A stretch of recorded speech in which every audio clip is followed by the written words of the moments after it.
Hey, this is Steve Bloom, and you are listening to the GeekCast Radio Network.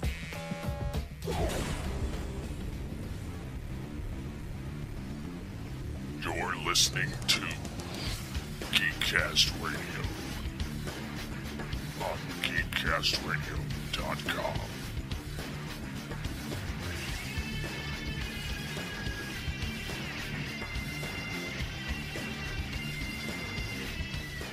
Hello and welcome to a special episode of GeekCast Radio, as today we begin another of our epic adventures as we once again attempt to assemble one of our top 100 lists.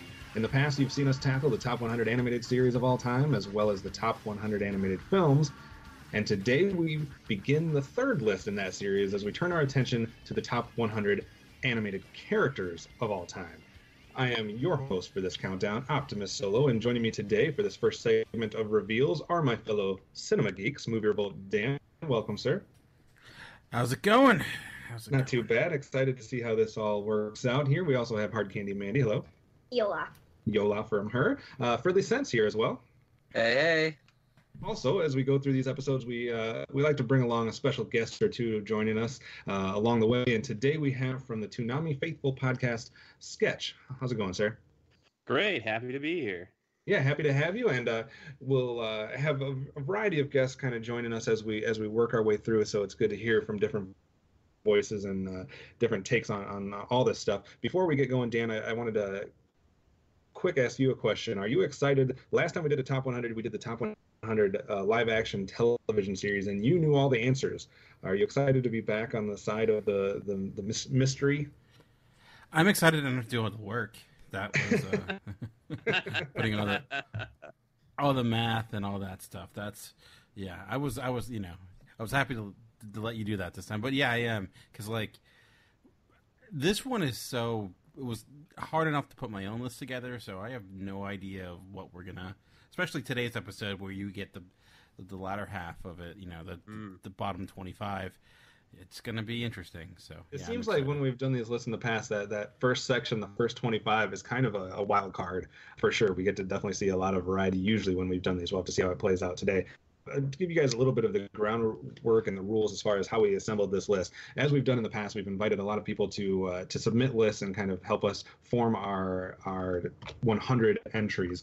And that was no different this time. We did invite a bunch of people, a lot of GeekCast Radio names that you will recognize probably if you've been a fan of the network over the years. So we have obviously those of us that are here on the record. Also from GeekCast Radio, the founder, Steve Megatron Phillips, provided a list. Doug Abel from Talking About My Generation provided a list. We had Dan, your sister who does the board game reviews for us, Kristen, provided a list. We had Tara Blair, Rising Star from original GeekCast Radio time back in Tooncast days, provided a list. We also had a combination list submitted, Dan, from your friends there at Talking in Circles. So they combined their powers to give us a list. And then from outside the network, we had a list submitted from BehindTheVoiceActors.com from Rai Sankari. We had the Simplistic Reviews guys combined and submitted a list. We had JD and Brendan from In Session Film submit a list. Also, frequent GeekCast Radio host, co-host, and guest TV's Mr. Neil provided a list, as well as the got to be the record commenter on our Facebook post, Mr. David Barufi, provided a list as well. I think I hit everybody there. So those were the guys and gals that helped form this list. And the rules that we gave them were simply to come up with their top 50 or their top 100 animated characters. And the only criteria we told them basically was we had eliminated Marvel and DC from this countdown. So if you were looking forward when you heard the topic to hear a lot about Superman, Batman, Spider-Man, etc., I apologize and I'm sorry to disappoint you, but we will not be hearing those names because we wanted to save that for a list all of its own. We figured it was a rich enough category that it could provide enough characters for its own top 100 sometime down the line. So Dan, that was a decision that we made also because in past lists it seems like the DC Marvel universe has dominated at times. Yeah, it was a tough decision when we went all back and forth with, but ultimately we felt like, one, it's challenging for a number of reasons. Are you getting votes because of what the character was on the show? Or are you getting votes because of its notoriety just in general? Which version are people going to be voting for? like, do you say Batman, the animated TV character from, the Batman, or so it was complicated, and like Kevin mentioned, we felt like next year we'll probably, or sometime, be able to dedicate a list solely to those characters. So in order to not basically talk about the same characters over and over again and get more variety, felt that it was only fair. So right. And it was the loose rule was kind of that we didn't want anything that was based or came to popularity mainly from the comic books. Now, there are probably exceptions because in a way, shape, or form, there's a lot of characters that actually originated in a comic, even if it was only weeks or months before a TV show or before a film or stuff like that. So there are going to be some exceptions and some gray areas along the way. We also eliminated all Star Wars characters, mainly for the fact that a majority of them were probably more so made famous through the live action films. Granted, there's been some great Star Wars animated cartoons along the way that could have provided some characters, but again, possibility for maybe something down the line, the top 50 countdown or something of that nature. And then we also had to deal with certain characters that a lot of people kind of put together in their mind, pairs or duos in the cartoon history. So we had to deal with which characters would count as a duo and which characters were standing alone. And I'm sure some people will have problems with a decision we made here or there along the way. So hopefully we fell on the side that angers the least amount of people, but there's no way we're going to make everybody happy. So there will be some duos that show up, and you guys will have to wait to see how that works out. I think outside of that, I don't remember any other rules. There was no rules as far as time period. There was no disqualifying anything as far as the form it goes, as far as Western animation or anime or things like that. So that was all fair game. Matt, let's start with you though. What kind of criteria did you use? What was your thought process as you tried to assemble your list? So I don't know quite what happened to me as a young child, but somewhere around the age of 12, I stopped caring about like classic American animation. Like I was tired of the Looney Tunes. I was bored of Tom and Jerry. Like those things don't get me excited anymore. And so like all my stuff is almost all made within my lifetime, which is a very short section of animation, and almost exclusively like Cartoon Network or Hanna-Barbera. I tried to avoid anime because I figured it'd become a little too complicated. I watch a lot of anime, and like I tried to avoid like being like, well, Mickey Mouse has been around for 100 years, so Mickey Mouse needs to be on my list. What if I don't like Mickey? So, like I didn't put like a Mickey Mouse. I didn't put a Bugs Bunny on my list. So my list is probably the weirdest and the least loved list. Whoa! You're already no the Bugs haters. Bunny. Did not put him on there. You're inviting the haters. Pick up. I gave it Scooby-Doo. You got Scooby-Doo list. We'll have to see what else shows up on Matt's list. Dan, how did you try to break this down? Because there are so many cartoon characters over decades and decades. There's a pool to choose from. So how did you help narrow it down for yourself?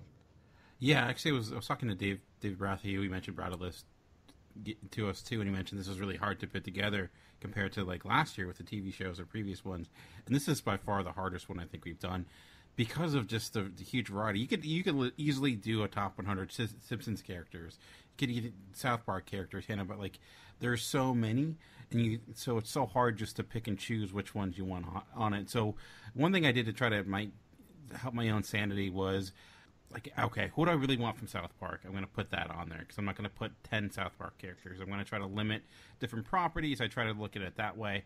I did consider overall just iconography or overall impact on the genre along with just the quality of the character. So I did try to get a balance there as much as I could because there are big characters that people know and are huge icons in the world of animation. But as a character, they're kind of very one-dimensional. So how does that mean get really high? And I try to strike a balance. Basically, I kind of created two categories, and within like overall quality of the character and overall impact on the genre of animation, and use that to kind of balance my list. So again, a lot of math unnecessarily. Probably took this a lot more serious than I needed to. And, that's how I kind of broke it down. But you cannot take this too seriously, Dan. Amanda, your first venture into this project was last time when we did the television shows itself. What was it like this time? Did you change your strategy, or how did you go about narrowing down, and what made one character stand out more to you than another? I think last time I worked my way from the bottom up because it was so difficult for me to choose what was my number one. So I was able to work my way from the bottom up. This time I did the complete opposite, and like I know which one I'm going for at the top. So I was able to work my way down.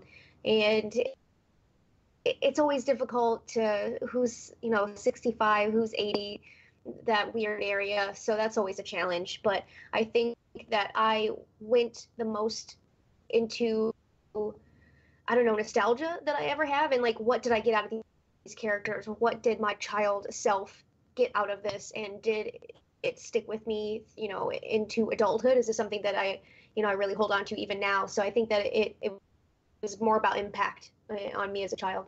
Okay, absolutely. And Sketch, how about you? What was your thought process as you tried to assemble your list that you submitted? Oh boy, I had so many things going. I agree. It was easier to look at like the top 10 and figure that out, and then just kind of work your way down. But I figured I would be one of the only people to have more of an international bend on this. So I tried to include some Japanese characters that are really iconic, like people know about them around the world.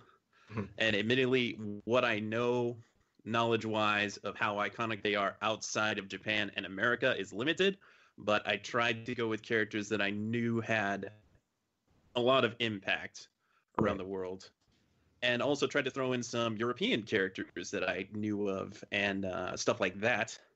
I think we always talk about how sometimes our lists over at GeekCast Radio are somewhat obviously Western animation slanted towards, and we sometimes don't give anime the credit that it deserves. Well, not just sometimes, all the time we don't give it the credit it deserves. But you bring up European animation. I think that even gets less credit. Oh, absolutely. There was a lot of the animated films that were, more from European countries that we just did not give the love to that I thought they deserved. I wish I knew more about animation outside of the U.S. and Japan, but there's just not a lot of information, which is unfortunate. But beyond that, when I was looking at American cartoons, I was thinking about the ones that had a lasting impact, the ones that were truly iconic, very long-term popular. Like, I would maybe throw in a character that I really, really loved and thought was a fantastic character, but I put them towards the bottom of the list thinking, the archetype characters that existed before this character are more important and therefore should be ranked better. Right. But I didn't want to leave them out. So narrowing that down got really, really hard. Like thinking about, which iconic Disney villains do I want to include? Because there's so many. And then thinking about which classic cartoon characters really stood out among, like, there's the obvious ones, but then there's the less obvious ones. And I had to debate with myself, is this a character that really matters? Or is it just an old character that a lot of people know about? Right. Yeah, it got really hard. And then when it came to franchises, I definitely tried to narrow it down to one or two characters maximum, because there's just so many characters in some of these franchises. Like, it killed me, but I was only going to vote for one Ninja Turtle. It killed me. I love all four of them almost equally, but I had to just pick one. And along those lines, there were also characters that I do not personally like at all, but if I felt like they were well-known, popular enough, had enough impact, I was going to put them on the list. Not putting Johnny Test on my list. I don't care how long that show lasted. That was for you, Mike. I had something similar to especially what you were talking about and what Dan was talking about. I definitely tried to narrow down like specific shows or franchises to a very select few and try to help narrow my scope. So if I was looking at a certain show, if I could get it down to one or two, that helped me eliminate a lot of things. And then also like what you're talking about with certain archetypes, whether you're talking about like a Disney princess or a Disney villain or, a Hanna-Barbera character that was similar to other Hanna-Barbera characters, which ones kind of stood above the rest of them. So that was definitely one thing I used as well. Overall, obviously we had 15 lists submitted, and I forgot to mention it up front, but nobody here knows the results except for myself, so it will be kind of genuine reactions as we reveal each one. Overall, the total number of characters that got a vote, we had over 460 characters that got at least one vote. So that just kind of tells you the size of, or the pool of characters that are available out there, and that's just scratching the surface, but 460 plus characters getting a vote. Dan, I had a couple more questions before we get into the actual countdown. One thing that I'm going to kind of keep track, because I try to get as much information ready for you guys as possible, but one thing that I thought it might be interesting is to see a couple different things here. Number one, which companies are most well represented as we make our way through the countdown. Dan, any heavy hitters that you're looking at that might have a shot at dominating the countdown, or do you think it's going to be evenly spread amongst a plethora of different companies? Trying to think back to when we did the animation movie countdown and TV countdown. I have a feeling Disney is going to have a pretty strong hold of the countdown, just thinking about the films that were highly rated on those and knowing that we are dealing with a lot of the same people. So that would be my initial guess, but I could be wrong. Probably not, though. Yeah, so we'll definitely have to look and see which ones start showing up more than others. It'll be interesting to kind of track that as we go. Another thing that I'll be keeping track of as we make our way through this is the origin of the characters. And what I mean by that is both, number one, the year that the character originated, or the decade that they originated, as well as what form they originated in. Was it a book? Was it a film? Was it a theatrical short? Was it a comic strip? What kind of thing, where did these characters originate? So we're going to have to look at that as well. Matt, how about looking at it from another angle? If you had to guess the ratio or the percentage out of the 100 characters that are going to be revealed, what do you think the male-female split would be? I'm going to guess it's going to be overwhelmingly male. Probably something like a 70% area. I did my list with my wife verbally, while I was driving, she was going through the things, and overwhelmingly I was like, why am I only picking male characters? And I think that there was an underrepresentation of female characters, especially if you go back a long time. Or you'll have your female characters who are just like annoying bitchy characters. Like a Miss Piggy is not going to be as popular as a Kermit, you say. Right. Yeah, so we'll have to see if that holds true. If your suspicions are correct, if we have a male-dominated list, or if the females surprise you. Amanda, one question for you here. Another way to look at it is good versus evil, because a lot of characters either come across or are depicted as the protagonist or the antagonist. How do you think the split's going to be like that? Are we going to have a list dominated just by good characters, or is there some evil love out there? I would say it would be predominantly good guys, because everybody likes to feel good. I would hope that there would be some definite shows of evil power in this, because I think everybody can like a villain sometimes. All right. Last question, Sketch, before we get going here. Looking at what I said before as far as the origins go, do you have any suspicions as far as which decades will be best represented? And we're talking about when the character originated. What time period do you think supplied us with the most iconic characters that are going to show up in this list? Oh, I have a strong feeling. I mean, it could go two ways. I think it's a strong possibility it'll be a lot of 60s and 90s, but I think it's going to be mostly 80s and 90s. All right, so we'll have to wait and see if that holds true. I know that definitely played a part when we were talking about our animated series list and our animated films based on probably the age of most people that were submitting lists. We'll have to see if that holds true, or if some classic characters can make a push as to dominate the countdown. So, all right, without further ado, let's get to the reveals, and let's start off with our number 100 selection. 100. For number 100, we go to, well, maybe Sketch had the point there. We're going to 1980s, specifically 1985. The character originated for TV, and we're starting with a female. Good character from Filmation. We're starting off in number 100 with She-Ra. So She-Ra starts off the countdown, voiced by Melanie Britt. Obviously originated in 1985, had 3 or 4 different incarnations over the years.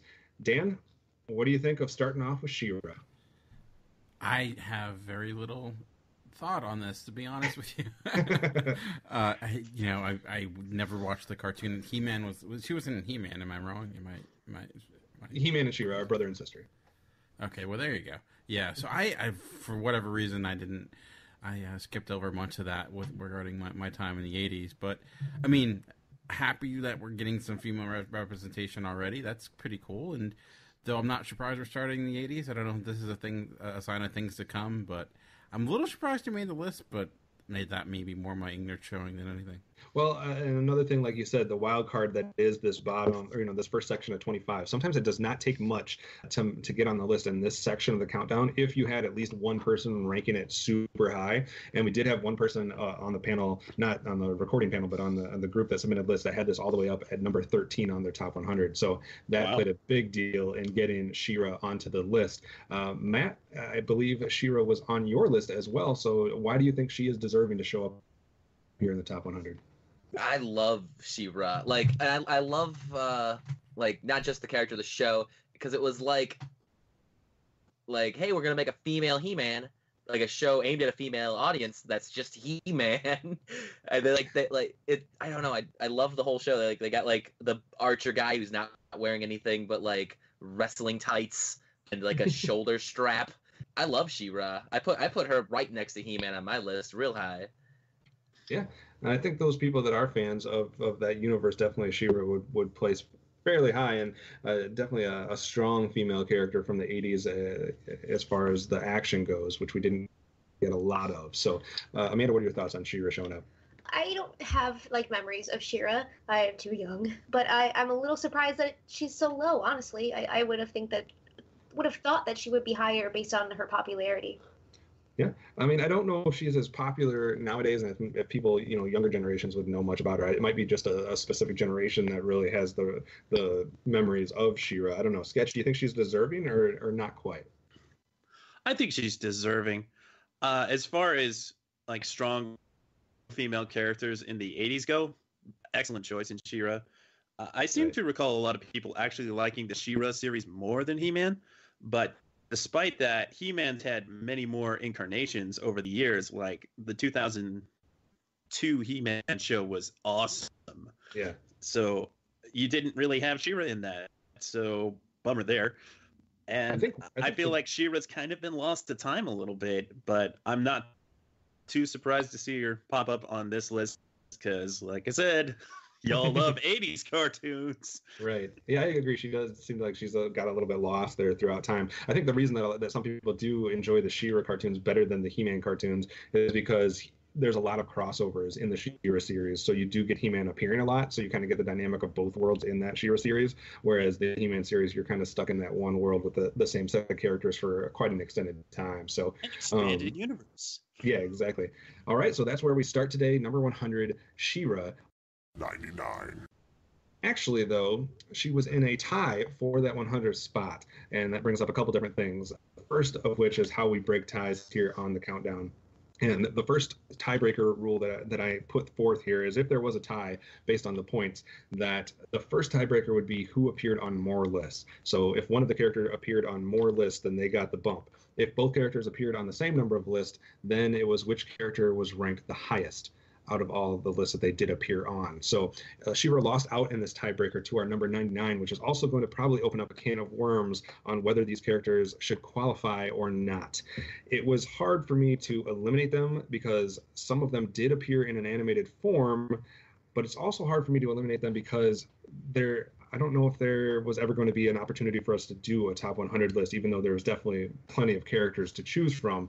And our number 99 is going into the world of Muppets. And that would be from, I guess, an iconic character, especially for the younger generations, and that would be Elmo. Originated in one shape in 1972, but was not named Elmo until 1985. Now, Dan, was this something we should have outlined before the lists were submitted? And do you think Muppets should count for this, even though not all of them necessarily were animated? I didn't include Muppets in mine just because I feel like they're two different things for the most part. And yeah, there were some, like obviously you have like Muppet Babies or something like that that you could argue, but I guess I consider them separate. So I get the idea, like the thought process of, okay, we're not going to do a top 100 Muppets, so maybe we could one day, I guess. But so for me, just because I didn't really consider them together, I excluded them when I was putting my list together. Elmo has appeared in 18 different shows or cartoons, games, movies, etc. Amanda, do you have any problems with Muppets being included in here, or was that just a flub by us in the rulemaking process to not eliminate them off the bat? I think it depends. I know that myself, I had a Muppet, but my placement came because one of my favorite books as a child was about this character, and so I saw him in a different light on pages. I don't know if he was ever in anything else like that was animated, but because he was, drawn in a book that was so close to my heart, I was able to place it. I don't think that Elmo should be disqualified because he has been in animated situations. He's in a ton of video games too now for little kids, all kinds of stuff. So he is essentially an animated character, even if he isn't, his original self. Sketch, maybe you can speak to this the most because you had this higher than anybody else on your list. I did. And the thing about Muppets, I didn't put too many Muppets on my list. I think I put 3 total, and 2 of them were for some Sesame Street. And I wasn't. It took me a while to decide. Okay, is it Big Bird or is it Elmo? Is it Big Bird or is it Elmo? I think I was coming down the top 10 on that one.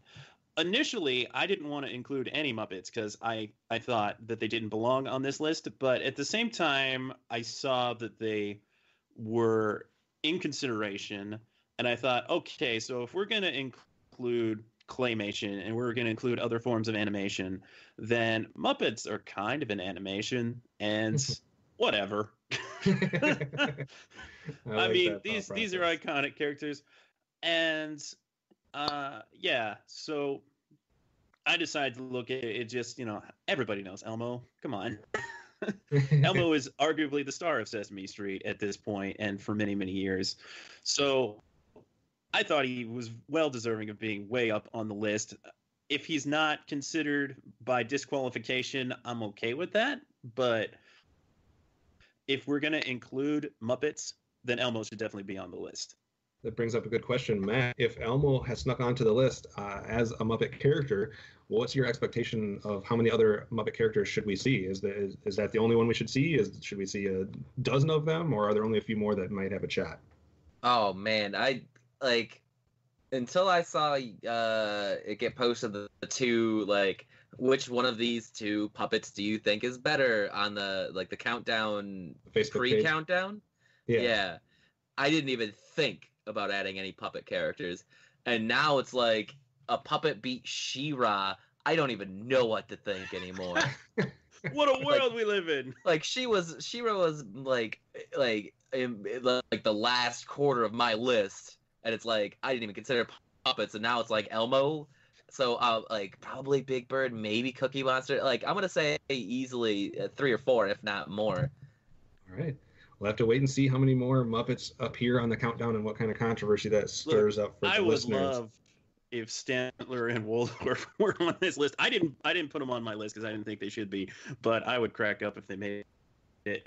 It's definitely some iconic characters in the Muppet world for sure. 98. All right, let's make our way to the next entry of the countdown. Coming in only 1 point ahead of Elmo and She-Ra, we're going to go to a more modern character here that has not had very many incarnations and has just recently been kind of introduced to us. We're going to 2015, a character that was introduced just last year in film, and that would be from the Pixar film Inside Out. We're going with Joy, voiced by Amy Poehler, our second female out of our 3 picks so far. Amanda, is it too soon to put Joy on a list like this, or do you think it's worthy? I'm kind of torn because Joy was a really great character. You had to like her. You could really easily associate with her. I think that she was really good for kids. Hello, did I wake you? Do you have to play that? Well, I have to practice, and I don't think of it as playing so much as hugging.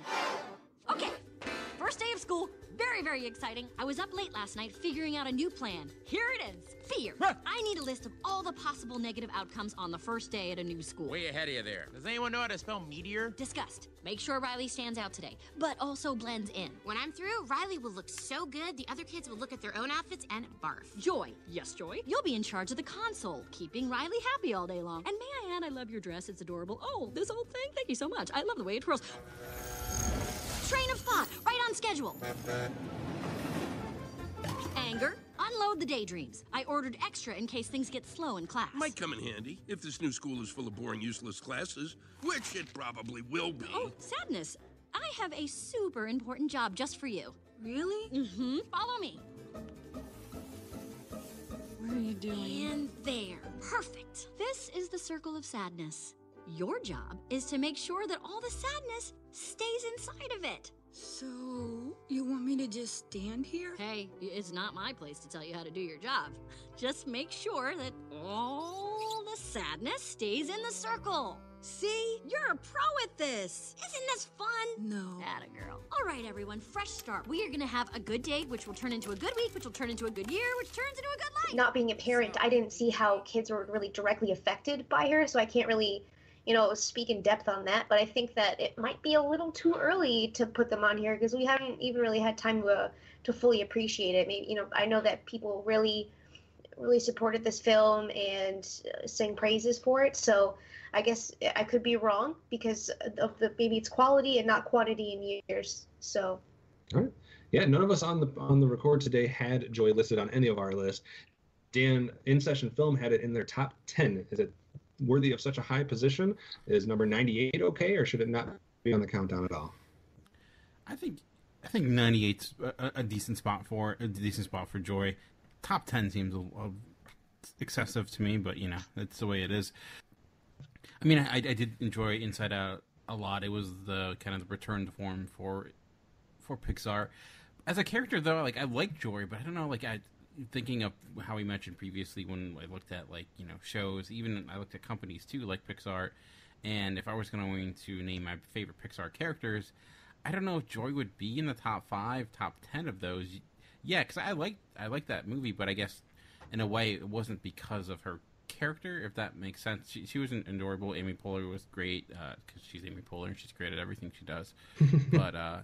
But yeah, I mean, I think a 98's a decent spot for her. I have no issue including characters that are relatively new, similar to we had newer TV shows. I think that's fine. So I don't think that should impact her. But for me, she just wasn't as strong as some of the best characters Pixar has given us.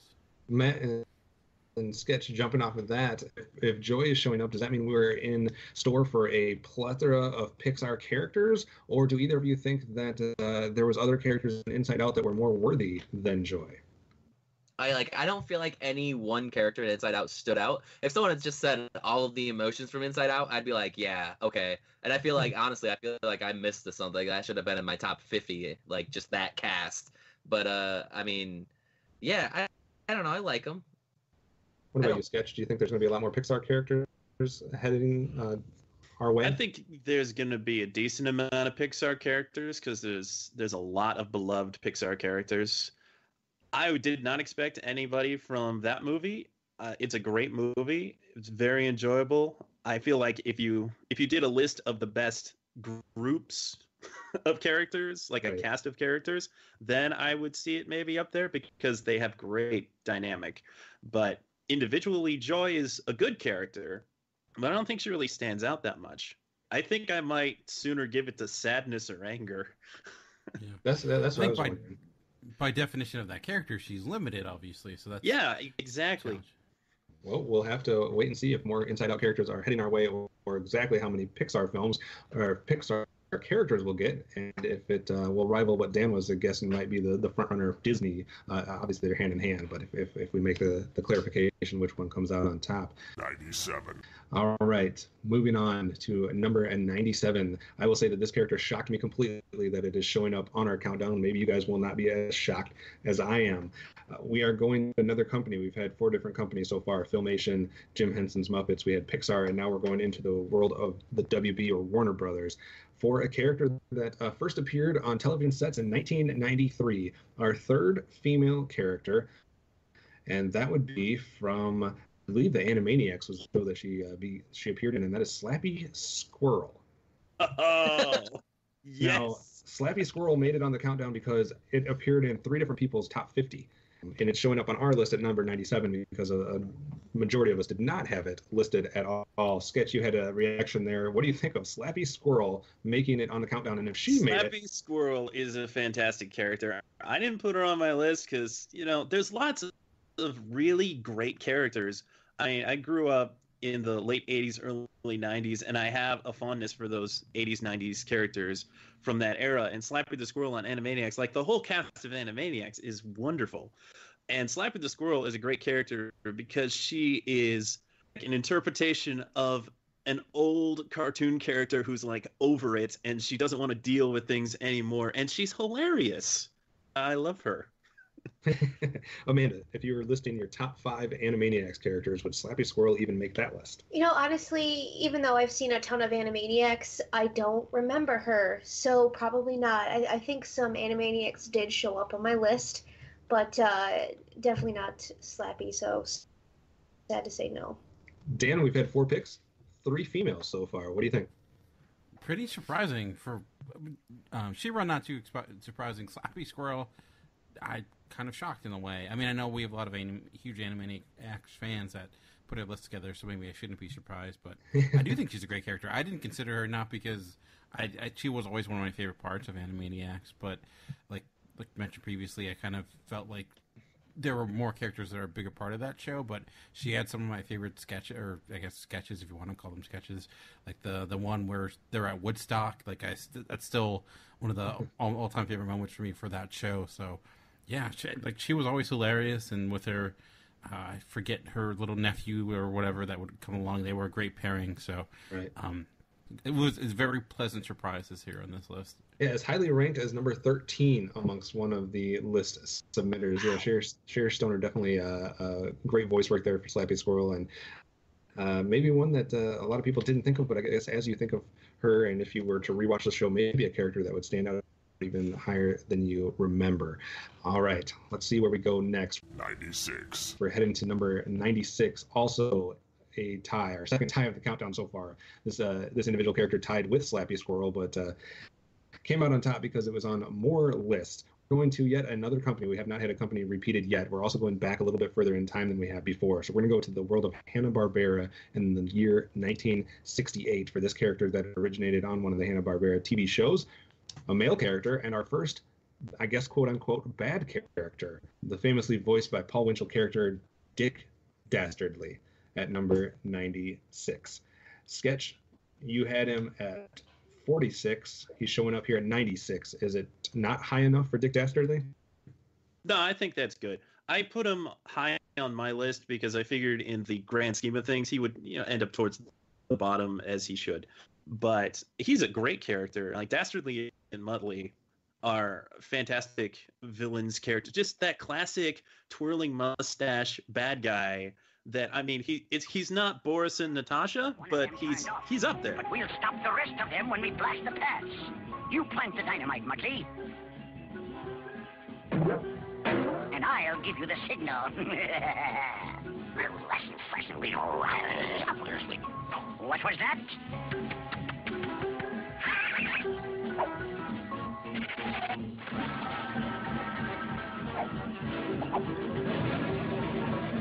Now!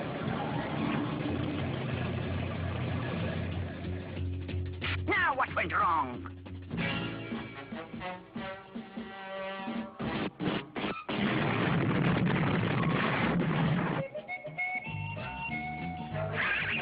He's really a great villain that you love. He's hilarious. Matt, we talked about how we might not, you expected that maybe we'd have more good characters than evil characters or bad characters, quote unquote. If we're looking at just the world of villains, is Dick Dastardly up at the top of the villain cartoon characters? No, I think I'm gonna have to agree with Sketch on this one. Like he's not the Boris and Natasha. He's not the Skeletor. You said it, and I had to Google it. Like, oh, it's that guy, Wacky Races. Okay. Like he didn't even come into my mind when I was like I said I was focusing on Hanna-Barbera. Like this list is keeping me guessing. Absolutely. Dan, do you remember much about Dick Dastardly, and do you think he was deserving on being on our top 100 and the first bad character? I do actually. One reason too is because I'm reading the Wacky Racers comic now for DC, which is very different than Hanna-Barbera. It's like Wacky Racers in the Mad Max universe. How do they handle Dick Dastardly in that? He's more of a anti-hero, I would say. Huh, interesting. He's like... Amanda, do you even remember Dick Dastardly? I remember Muttley. but that's because it was last. Yeah. Right, exactly. And that came up, that was probably our first example, too, of a duo that we had to consider if they were separate or if they were a pair. So that was kind of the first appearance of that in our countdown. So interesting that our first villain, Dick Dastardly from the world of Hanna-Barbera. We're going to go to yet another company now as we go to number 95.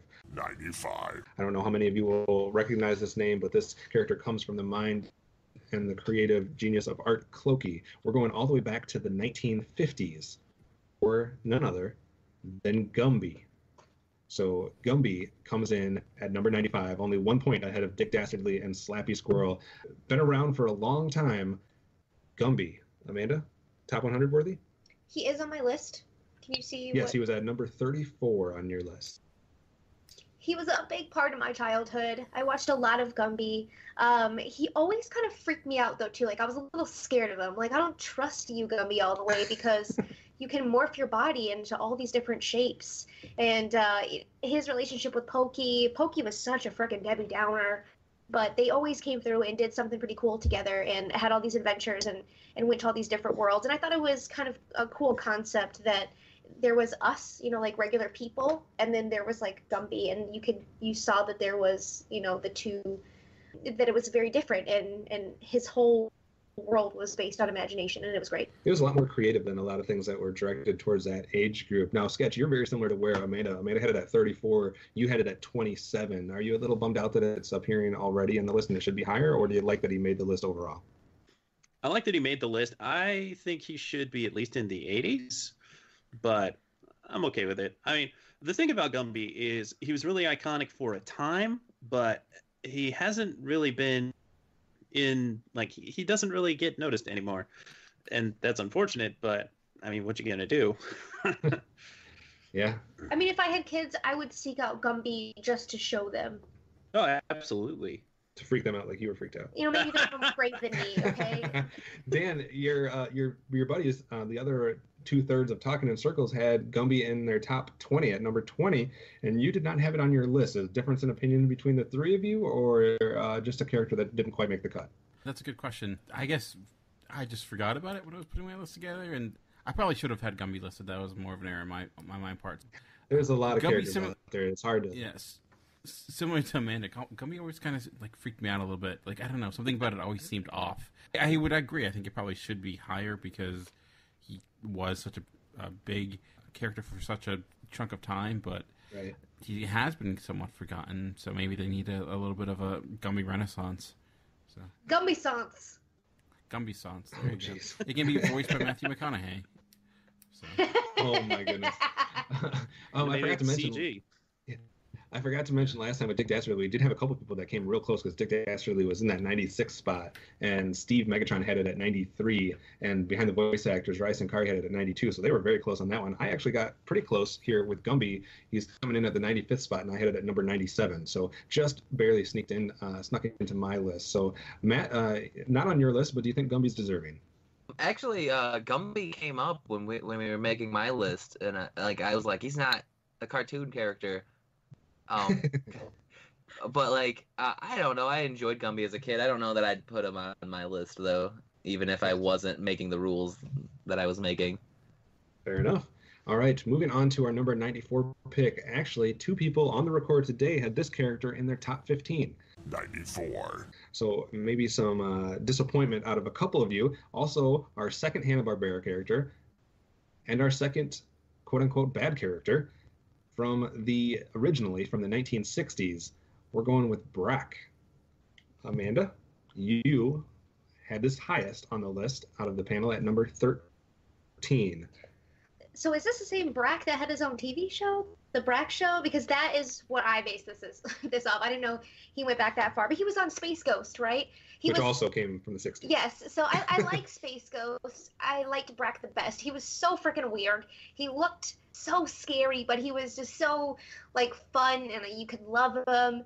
And he was, not the brightest crayon on the box, but he like lived life, and he did adventures, and he had a lot of funny things to say. He would break out in songs, and in like the Brack Show, I liked that they kind of brought him more into the now. I thought it was funny that his parents were normal and that he was whatever the fuck he was. But, I had so much fun with him, and he was a part of my middle school childhood life. I was watching late night cartoons and would see him on Space Ghost and then on his own show, and there's definitely clips that I will still watch now. If I had that, I would probably just pop that in when I was cooking dinner or something. He's super fun. You know how much you and Matt disagree on things over the course of our episodes in Cinema Geeks. Out of the thousands of characters that you guys had to choose from, Amanda, you had Brack at 13, Matt had it at 14. What? So right in line. Matt, are you disappointed that he's coming up already, or just happy that he made the list? Definitely happy they made the list, because I didn't expect to see anyone from my list. After the first 3 or 4, I was like, oh, my guys aren't showing up. She-Ra's that high? I guess I don't get an opinion here. Just as a warning, Amanda, be very careful with Brack Show Season 2. It's very bad. A couple of years ago, me and my buddies did what we called Brack Friday. So on Black Friday, we watched all of Brack Show. It's hard to get through Season 2. That's a good idea. Season 1 though was so fun. Season 1 was he was rapping and stuff. He was treating his dad, and it was awesome. Yeah, and right now every Saturday, me and my friends are getting together, and we're since Martin Crocker just died, as a memoriam, we're watching all of Space Ghost from episode 1 to the end. Space Ghost Coast to Coast, the one he was actually on, not the 60s one. And Brack's first appearance in the Space Ghost Coast to Coast, him and his little brother Sisto are just a clone of Beavis and Butthead. To the point where I was like, is that Mike Judge? Did they get Judge to do this? But no, just Andy Merrill just doing his best impersonation. I think he's absolutely deserving on this list. Like you said, he's in my top 20. Love Brack. Dan, like I said, the second Hanna-Barbera character, and they were both bad characters. Is Brack more deserving than Dick Dastardly? I think so, mostly because the way they were able to take that character and completely do something different with it. It's like Amanda's show. Not many people even realize that he was a character in the 60s, because Space Ghost was a cartoon that was long forgotten by most people. So right. Where they haven't really done that with Rocky Racers or anything like that. So I do think so, and I think most of the people that voted for it probably are voting not based upon the original version of it, but the updated version, which I don't know if I even had him on my list, but I was a huge fan of Space Ghost Coast to Coast, and he was always a big part of it. I actually never watched the Brack Show, but I always found him very funny when I was a kid, and it scared me to realize I was watching that before I was in high school. That's how long ago that show was on. So you brought up Wacky Races again, which made me think that they are actually supposed to be having a revival of that series. I think it's a Netflix original or a Netflix exclusive. They've been kicking around that idea for a while. Yeah, it's been listed a bunch of times. I don't know if it's ever going to actually happen, but that obviously not related to Brack necessarily. Sketch, what are your thoughts on Brack showing up 2 places higher than Dick Dastardly? I'm okay with that. Let's call this the Adult Swim effect. There's some of these Hanna-Barbera characters got revisioned dramatically. If Brack from the Brack Show, Space Ghost Coast to Coast, Cartoon Planet, if that Brack didn't exist, Andy Merrill's Brack was not going to make this list at all. No freaking way. He was such a minor villain in Space Ghost, and Space Ghost is a largely forgotten show. So I put Space Ghost on my list, and that's mostly because of Space Ghost Coast to Coast. And I would very likely see Zorak popping up here somewhere. But because of Brack in that interpretation, he's a lovable character. He's very entertaining. He had multiple appearances, got his own show spun off, and he's a lot of fun. So I think it's great that he made the list. I didn't vote for him myself, but I'm happy that he made it. I think Zorak is more evil than Brack. Yeah. Wait and see if who else from Brack's not really evil at all outside of the original Space Ghost. Yeah, I guess that's why I labeled him. He's just a big kid. Right. 93. All right, for number 93, let's actually stay in the world of Hanna-Barbera for our third Hanna-Barbera character so far in the countdown. I don't know if I would have listed him in my top 10 Hanna-Barbera characters, but enough of you guys did. We're talking about the famously voiced by Don Messick and later on Joe Lasky character of Droopy. So Droopy comes in at number 93. He's had 18 different shows, movies, or games or whatever that he showed up in. Sketch, you're the only one in the panel that had him ranked on your list. You had him at number 39. What do you think about Droopy showing up again in this trio of Hanna-Barbera characters we've seen so far? Droopy showing up already does not make me so happy. I think Droopy should be up there a bit more. Is one of those really iconic Tex Avery characters. You just and Droopy's had cameos in so many different things. So he's had quite a lifespan, all things considered. And he's just a great fun character that stood the test of time. Happy landing.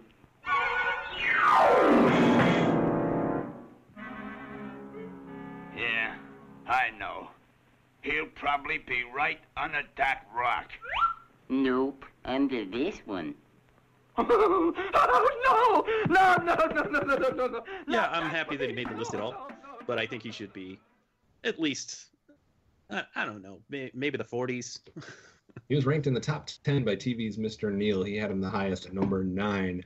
Dan, do you think he gets lost in a mix of characters from that time period, and that's maybe why he didn't rank a little bit higher? It was hard for me when it came to Hanna-Barbera because there's so many freaking Hanna-Barbera characters, so that could have been part of it too. I remember like they had it was a show in the middle 90s, and I was of Droopy Dog, and I really enjoyed that. And oddly, when I think of Droopy Dog now, I think of Jon Stewart's impression of Mitch McConnell. That's like the only thing that comes to my mind, but I'm weird like that. But yeah, so I think that's kind of the hard part when you have so many characters, and when you say Hanna-Barbera, and when I was putting my list together, I'm like, okay, there's like, just looking at the list that's there's so many of them. So just by process of elimination, I didn't want to have a list of 50 different Hanna-Barbera characters, and so I kind of chose the top 3 or top 4, and then kind of put the rest to the side. So maybe that's the reason he's not higher than he is. A lot of people might have left him below some other Hanna-Barbera characters and ended up not having room for him. Dan, you had predicted early on that Disney might dominate this countdown. So far, we are about, 8 picks in or whatever, and we've had 3 Hanna-Barbera and 0 Disney. Are you questioning that prediction?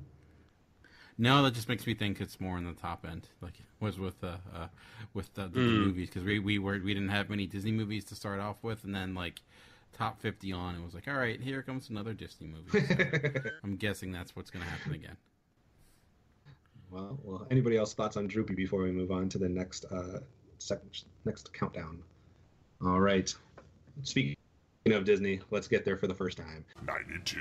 Number 92, coming from the wonderful world of Disney, originating in a play from 1904, and another female character so far. Amanda, we'll start with you on this one. Number 92, Tinkerbell. What do you think? I can dig it. I think she's one of the first, more powerful female side characters that we get, and I think that she really builds up like girl power, and I think that she definitely is not just a straight good character. I mean, we see her do some stuff that's not so good fairy-like, and I think that shows the dynamic of women. Like, we will be your best friend, but we can be vicious too, so watch out. And I think that she's a fun character, and it's super cool that she doesn't speak, and she has a different communication style, and that adds to her character. And I think she's dynamic, and she's super cute as well. So I can dig her. You weren't very far off. It came in at number 92, and you had her ranked at number 80, so not very far off at all. Behind the Voice Actors, Ryan Sankari had this in his top 10 at number 6. He had it the highest, but Sketch Tinkerbell was also on your list, a little bit higher at 55. How do you feel about her coming in at number 92? I think she should be higher. I mean, if you think of Tinkerbell, she was like the mascot of the wonderful world of Disney for a long, long time. And I did want to include some female characters that I felt were really iconic. And the thing about Tinkerbell is, beyond her work as a mascot and also in Peter Pan, where she's a very flippant character, maybe not the best interpretation, but she also has this whole line of direct-to-video movies now where she is the heroine, so that brings a whole nother level to the character. And I think those versions in particular, I haven't really seen them, but it seems like they're good, positive role models, and I wanted to highlight that in my list. And on the other side, you have the Tinkerbell, who's kind of a brat, and it's entertaining. So I like characters with multiple personalities, I guess. There we go. Matt, I asked Dan the same question last time. Do you think Tinkerbell got, it did not appear on a lot of lists. Do you think that's another factor, like we were talking about with Hanna-Barbera, where there's so many Disney characters that maybe people didn't have room for another one in the form of Tinkerbell? See, I don't know that that's a thing for Disney. Like if you say like, I don't know if I want to keep putting on Looney Tunes characters, it's one thing. But if it's like Disney characters, like they're so iconic. Every Disney character has like just a massive reach where like people that might not have even seen the movie. Like I've never seen Peter Pan. I've seen as much Tinkerbell in the Peter Pan movie as I have, say, the Pirate Fairy. Like I have a big gap in my knowledge, but I can recognize Tinkerbell like that. I think with the Disney characters, they're all like that. I imagine if anyone had even a little bit of like of her, she made it on the list. Yeah. Our oldest so far, or as far as origin goes, all the way back to 1904. Dan, surprised or not that Tinkerbell makes the list? I'm actually more surprised she's not a little higher. I think for me, I didn't have her very high or listed because as a character, just thinking of the Disney film within itself, she wasn't much of a character. And like Sketch mentioned, she had a huge impact just being the icon that she was, but I guess, again, when I was talking about ranking the quality of the character as a whole, as someone who's not watched the direct-to-DVD animated Tinkerbell movies because I'm 32 and I don't want to be put on lists, I don't know her personality outside of the movie. So I do, though, like she certainly has her place, and maybe if we all clap, she'll get higher, but I don't know. Excellent. All right, so Tinkerbell came in at number 92. 91. Number 91, only 1 point higher. Another female character and another new company heard from as we go to the world of Laika. And we're talking about the character that originated in the novel from 2002, and then very shortly after that, the film, and that would be none other than Coraline, coming in at number 91. Dan, we'll go right back to you. You had Coraline ranked at 55. Are you upset that she's not higher, or, like I keep saying, just happy she's on the list? I'm just happy she got invited. Yeah. I think this is fine. I love that movie and love her as a character. Coming from the Neil Gaiman book, and I thought the representation of her in the movie was pretty spot on. Wow, I'm really surprised how many female characters we're starting off with. Not that that's a bad thing, but I'm just, knowing that this is mostly all guys putting together, that's actually kind of impressive. A little bit. I don't know if impressive is the right word. Anyways, but I progressive? Progressive, there you go. When you have children characters, it's that challenge of being inquisitive and being annoying, and she's inquisitive and intriguing. She still feels like a legitimate character in the way that she's not wise above her years. She's got a lot of growth with her, and she's got a very relatable story. So that's a big reason why I had her as high on my list as I did. So yeah, top 20 for in-session film, and number 16 for Kristen. Amanda, you're a big fan of Coraline, but did not have room for her in your top 100. So what did you think about this one? I thought I did have her in my list, but if I didn't, a little sad, because I do share Dan's love for Coraline. I think that her parents make her seem a lot more annoying and trying than she really is, and it shows like their realization about how much they love her through the film and how much they kind of took her for granted. And I think that she is somebody who is full of questions and wonder and wants to know, and she definitely went through something here that was unique, and the story and the visuals were super amazing. So I think her and her story are definitely deserving of being on this list. All right, so a lot of love for Coraline, which earned her a spot in our top 100. Moving on to number 90. 90.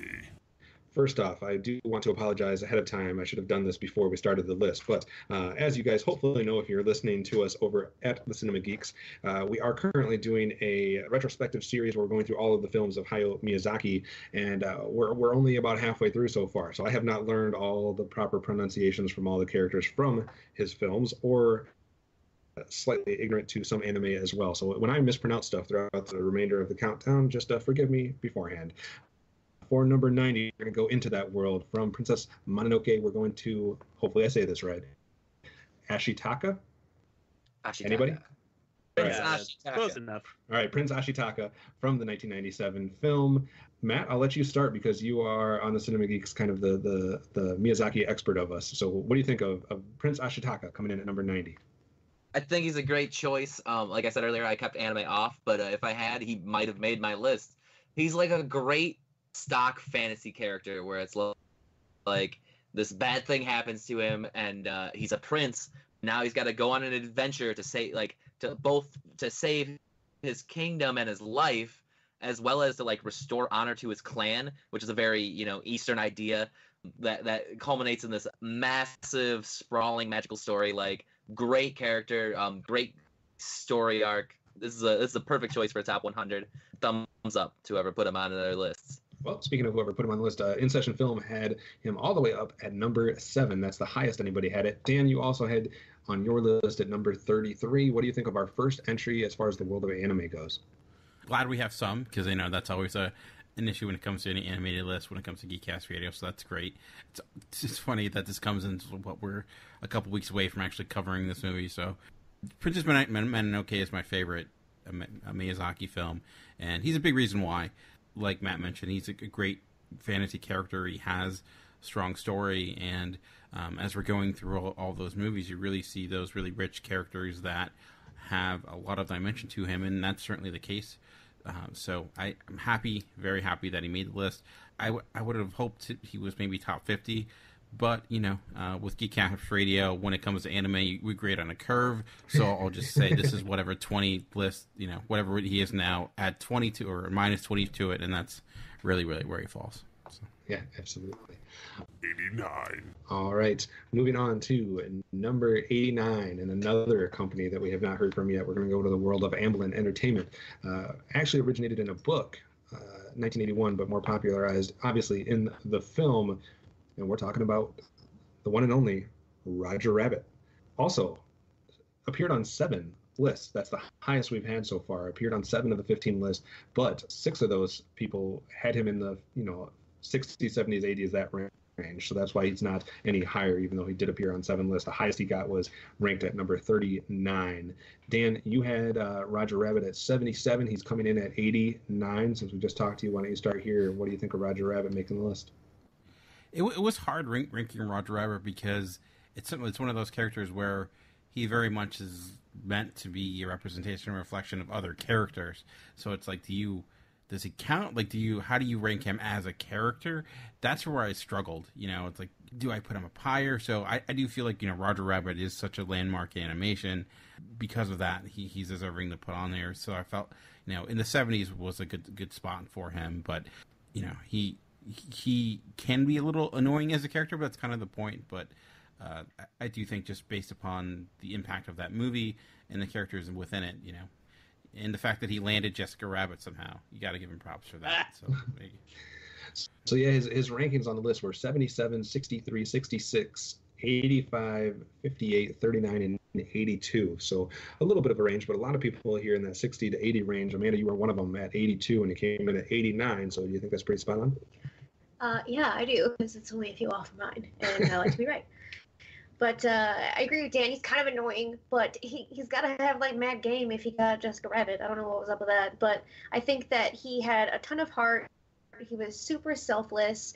He had the best of intentions for everything that he did, and I think that he's a really good, solid character.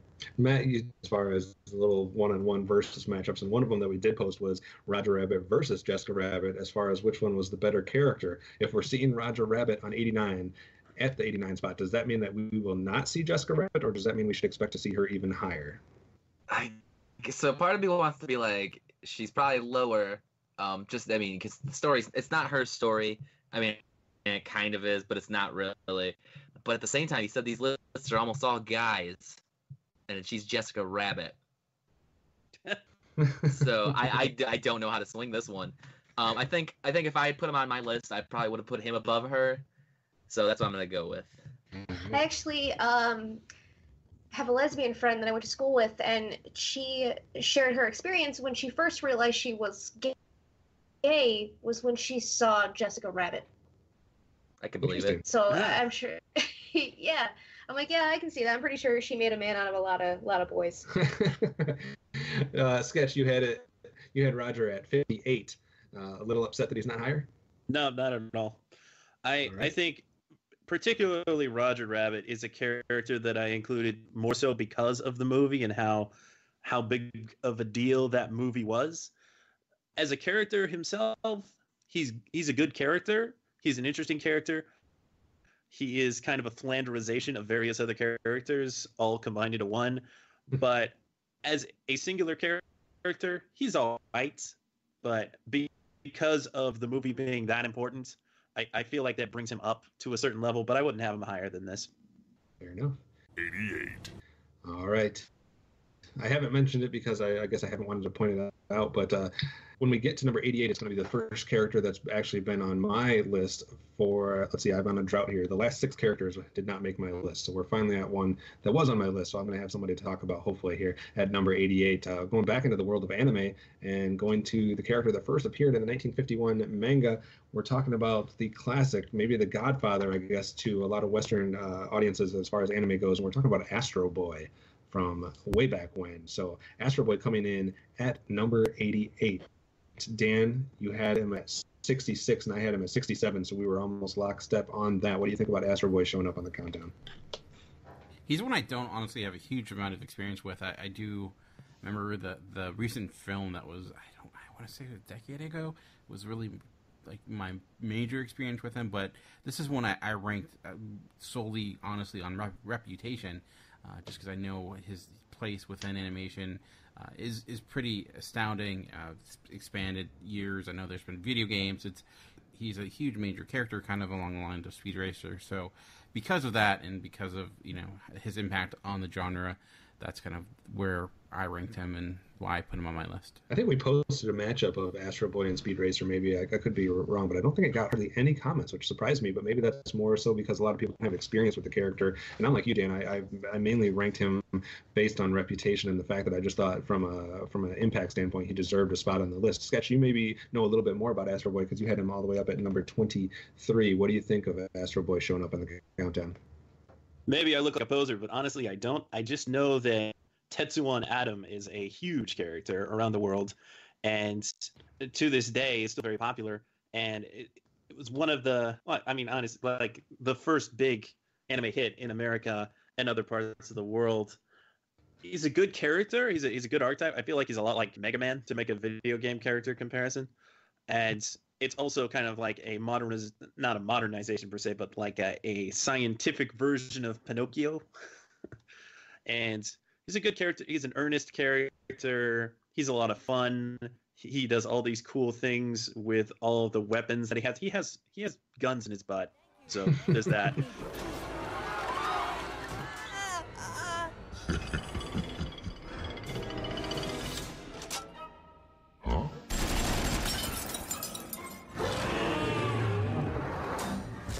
What?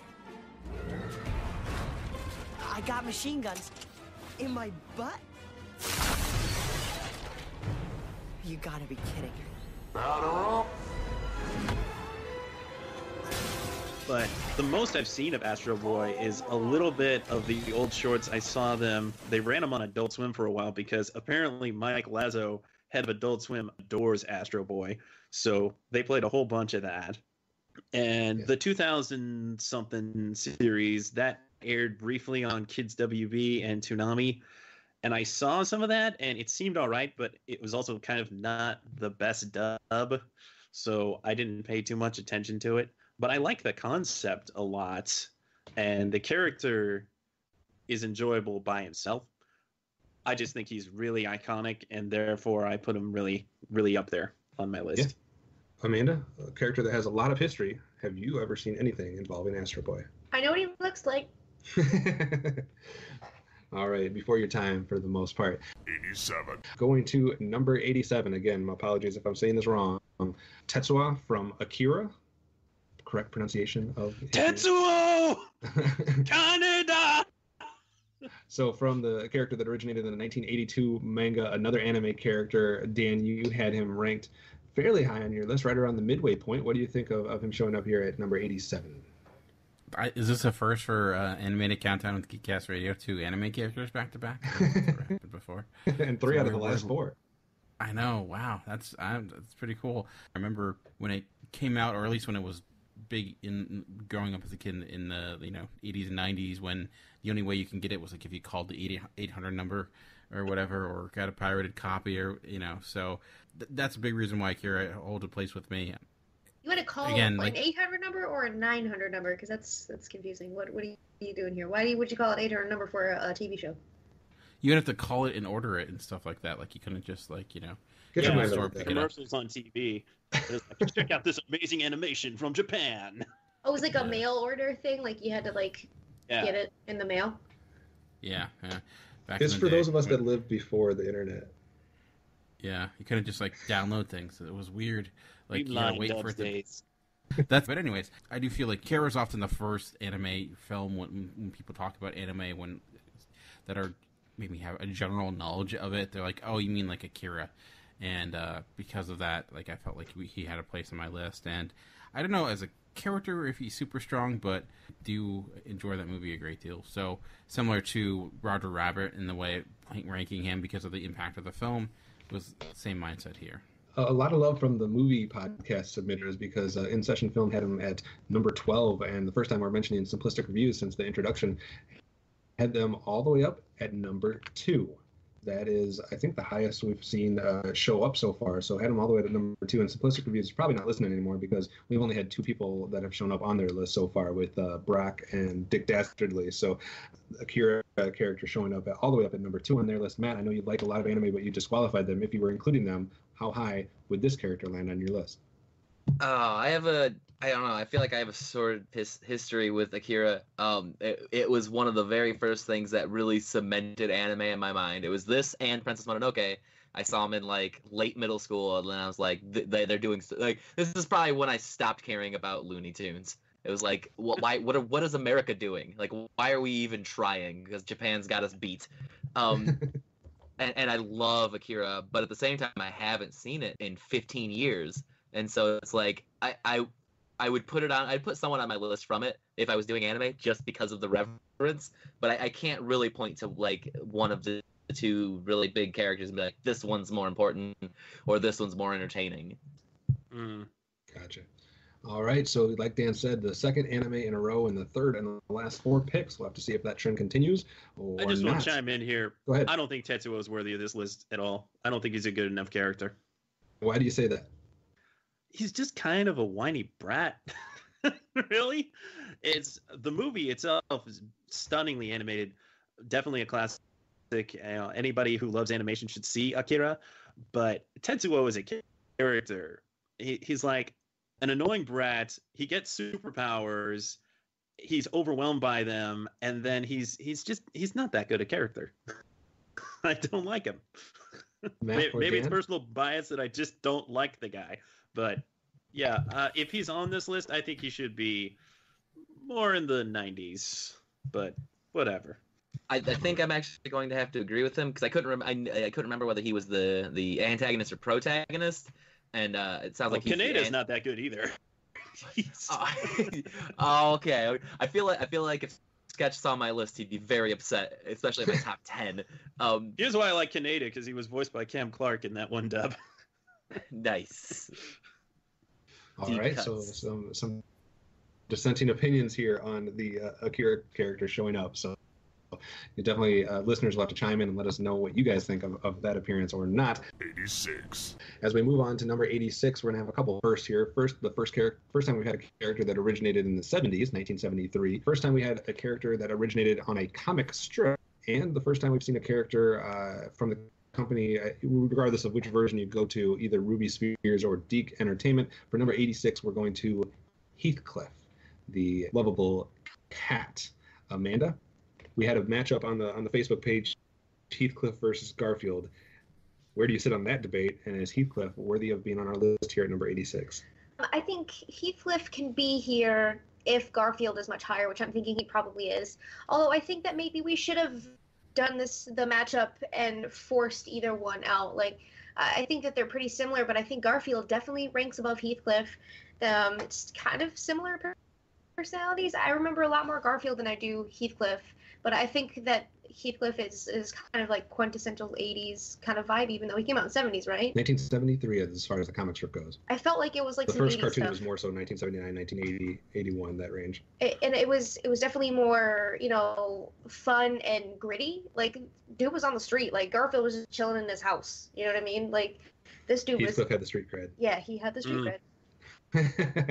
Anybody else on that debate between Heathcliff and Garfield, and if Heathcliff has shown up in '86, should we expect Garfield to still show up later on in the countdown? I have a comparison to make. Heathcliff is like if you mashed together Garfield and Top Cat. Yeah. Yeah, I think that's a pretty good comparison there. I always felt like overall Heathcliff was a poor man's Garfield, but literally a poor man's Garfield. He's out on the street, right? But some people don't get handed their lasagna; they have to dig through the garbage for it. Okay. That's right. But Heathcliff was always like with the fish bones and. Yeah. No, Heathcliff and his whole crew just I'm okay with bring the Cadillac Cats with it. If you get to bring the Cadillac Cats, then Heathcliff gets some bonus points. Yeah, that is a better supporting cast overall, maybe. But nah, I like Garfield way more.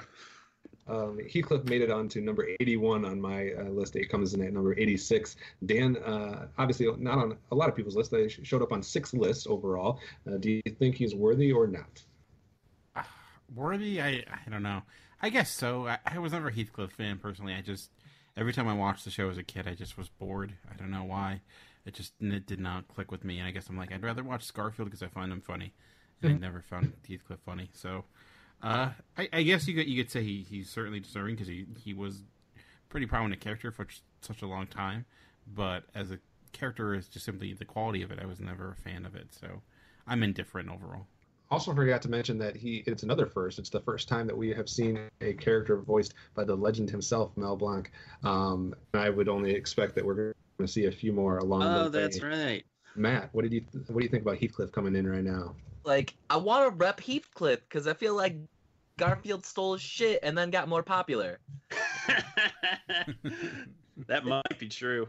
It's like if you've ever seen the Robot Chicken court case of Heathcliff v. Garfield. I feel like they set it out, humorously, but they set it out pretty well. Like Heathcliff was created when Jim Davis was 2 years old. And then Jim Davis shows up I'm just gonna make a funnier Heathcliff and give him a better life. And I feel no doubt Garfield's more popular, more known worldwide, bigger pop culture influence. But it's he's just a copycat, if you will. That's a fair point. Yeah, he has a fair point. We'll have to wait and let the debate about Heathcliff and Garfield rage on, and maybe we'll have to revisit it if Garfield shows up later on in the countdown. We'll have to wait and see. 85. Moving on to number 85. Going back to a female character. It's been a little bit. And we're also back to a character, an anime character, Dan, and that is number 85, Nausicaa. You had Nausicaa rated the highest at 18. What do you feel like coming all the way down here at number 85? It's funny because 6 months ago she wanted to be on my list, but because doing the retrospective, we did get a chance to watch Nausicaa: Valley of the Wind, and I was just really surprised by how much I really enjoyed that character. And when we talked about the film, and I won't go into huge detail here, but just the complications she was dealing with as a character and all the different things she had to level, where she had all these different forces trying to kind of come together and take over this world, and she I don't know, I just felt like her overall plate was really intriguing, and as a character that she always surprised me. I didn't recognize you. It's been over a year now. It's great to see you. Thank you for helping me with that Om. You've certainly mastered that glider of yours. You think so? Father says I have a long way to... Oh, yes. I forgot all about this little fellow. He's the reason I got in trouble with the Om. Wow. Is that a fox squirrel? I've never seen one. I hadn't either. I saw an insect carrying him off, and I mistook him for a human baby. I had no choice but to use my gun. Oh, so that's why the Om was so angry with you. He's quite spirited. Apparently, he didn't inhale too much of the jungle's poison. Better not touch him. Even the babies are vicious. Come on. It's okay. Careful. There's nothing to fear. Nothing to fear. See? Nothing to fear. Before that, I've watched a lot of Mamizuki films, but going back to that one, seeing that for the first time, knowing it's really his first big epic and first really creator-owned, this is him coming out party.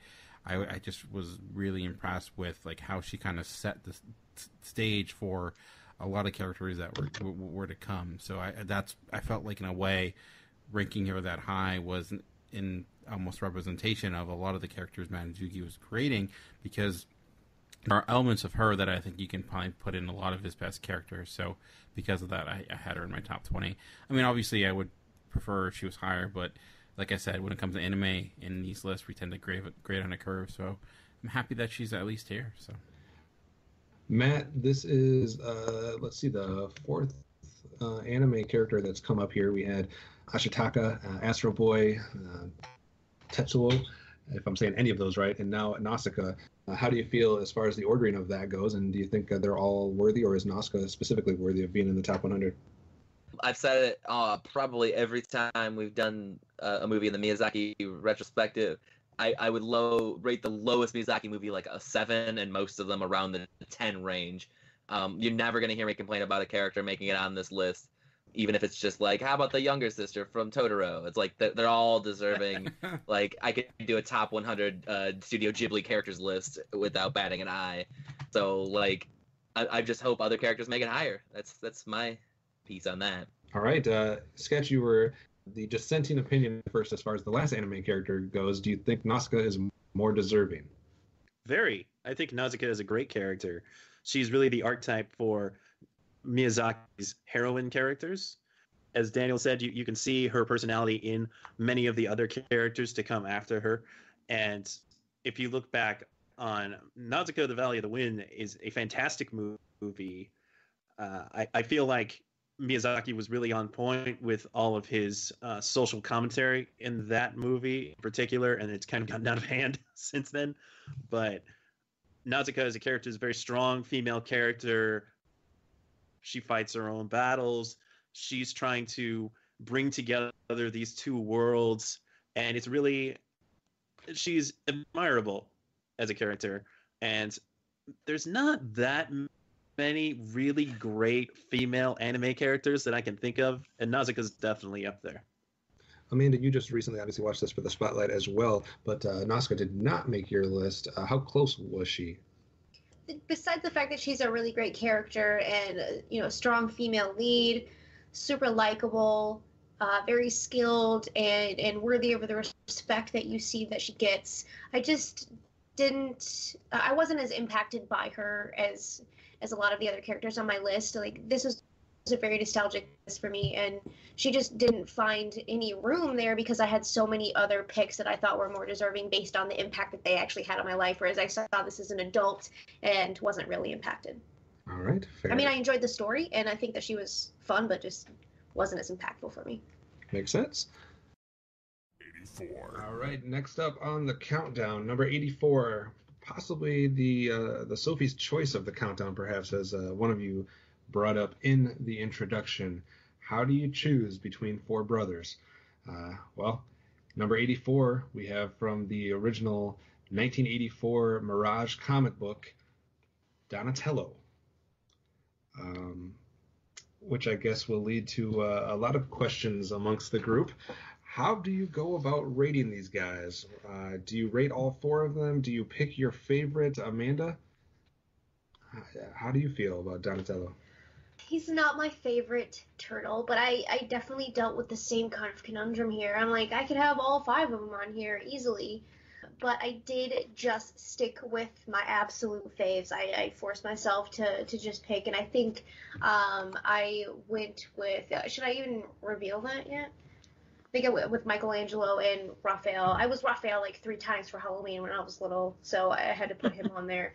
But, Donnie, he's a good, solid choice. You know what I mean? If you're going to go with a group, I guess go with the leader. So there you go. Dan, do you think it plays into their detriment when it comes to a list like this, that there was 4 of them that were not necessarily might not have ever stood out above the others as far as the depictions in the cartoons or the movies? You might have had your own personal favorite, but does the fact that there was 4 of them hurt their chances more in a countdown like this? I think so, because it's really just which one do you kind of relate it to most, really. I mean, like, which one, like Michelangelo, you could probably argue is probably the most popular, perhaps, but then you go to Leonardo, who's probably the pseudo leader. So it's challenging if you vote them together, I guess. I mean, and so that's hard because they're so they're so tied to one another in a way. When we talked about Inside Out and how Joy by definition was a limited character, it's just kind of the same type of process with the turtles. They're meant to not be, they're meant to be, yes, they're their own individual characters, but they're meant to complement one another, so that kind of makes it complicated. So when I ranked them, I just went with which one I personally had more relation to, when I think was Donatello, but I don't think I could argue that he's a better character than any of the other ones. So. Sketch, you also had Donatello listed on your ranking. Do you think he's the most deserving of the turtles? Should we expect to see more turtles if we see Donatello at this number, or what are your thoughts? I would not be surprised to see Raphael or Michelangelo show up. Unfortunately, Leonardo is kind of the weakest link. In most interpretations, he's just kind of boring. So I don't think we'll see Leonardo, but I would easily see Mike or Raph pop up. I almost had one or both of them on my list too. I decided to go with Donatello. For one thing, to fill a niche, I didn't really have a geek character except for Donatello. And there are certainly some other arguably more iconic geek characters, but as far as a well-rounded character who is also iconic, very popular, has had many interpretations, I think Donatello is like the quintessential geek superhero character in a lot of ways. Yeah, and that's a good point. I really like every interpretation of Donatello. I do not, in fact, like every interpretation of all the turtles. I think in the 2003 series, Leonardo was really strong. I like Leonardo in the 2012 series, maybe the most of all versions of Leonardo, because he's also kind of a nerd, and that's a good addition to his character. Michelangelo is a bit insufferable in the 2003 cartoon because he's the comic relief, and they kind of just thrust everything onto him to break the tension. Raphael's good in pretty much everything, and Donatello even more so. So I feel like no matter what interpretation of Ninja Turtles you have, Donatello is great. In the 2007 animated movie, I wish there was more Donatello, because that kind of snarky, over it interpretation of Donatello, where it's like, I can't believe I have to deal with this crap still, is a great version of Donatello. And I feel like the 2012 version of Donatello is a lot like that, but maybe a little bit more toned down.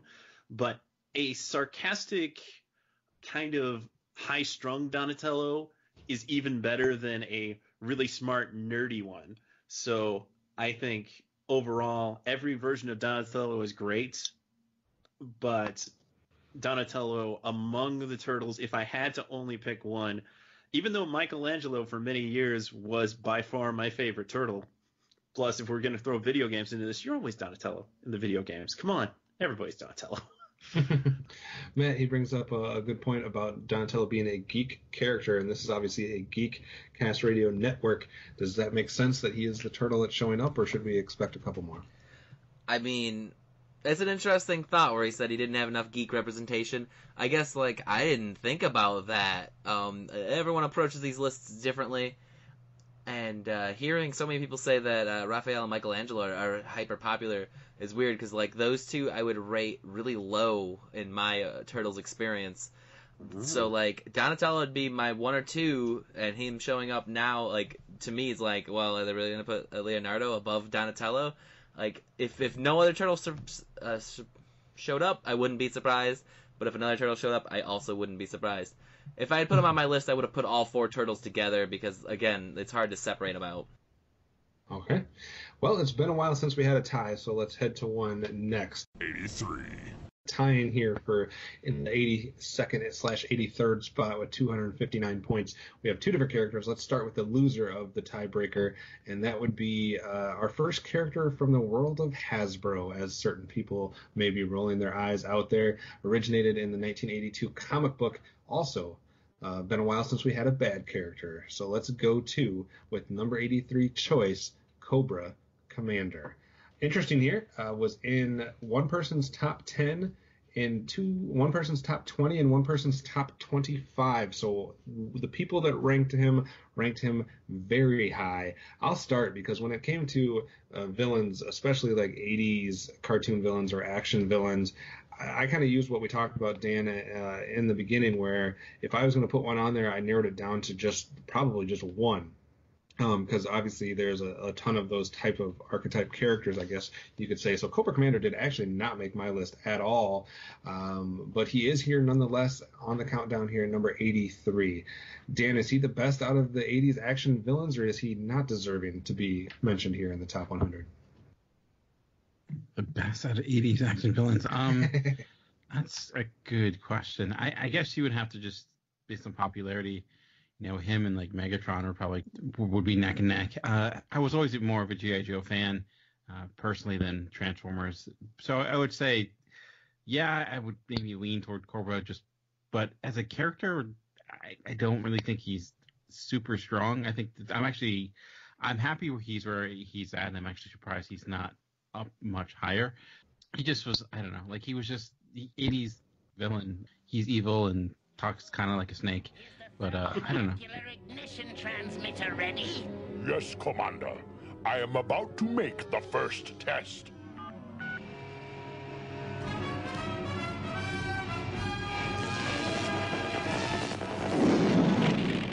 Success at last, Destro. By tomorrow, the United States shall be ours. So like he was always a fine character for me, but to me he was always more memorable because of the way he looked than his actual characteristics. So yeah, I don't know. Definitely had an iconic voice too from Chris Latta that we same voice, obviously very similar to what he used for Starscream. Matt, any love for Cobra Commander, or how do you think he rates when it comes to ranking characters like this? Well, I messed up. I did a shorter list. I didn't do the full 100, and I put the G.I. Joes at the very end of my list and none of the Cobra guys.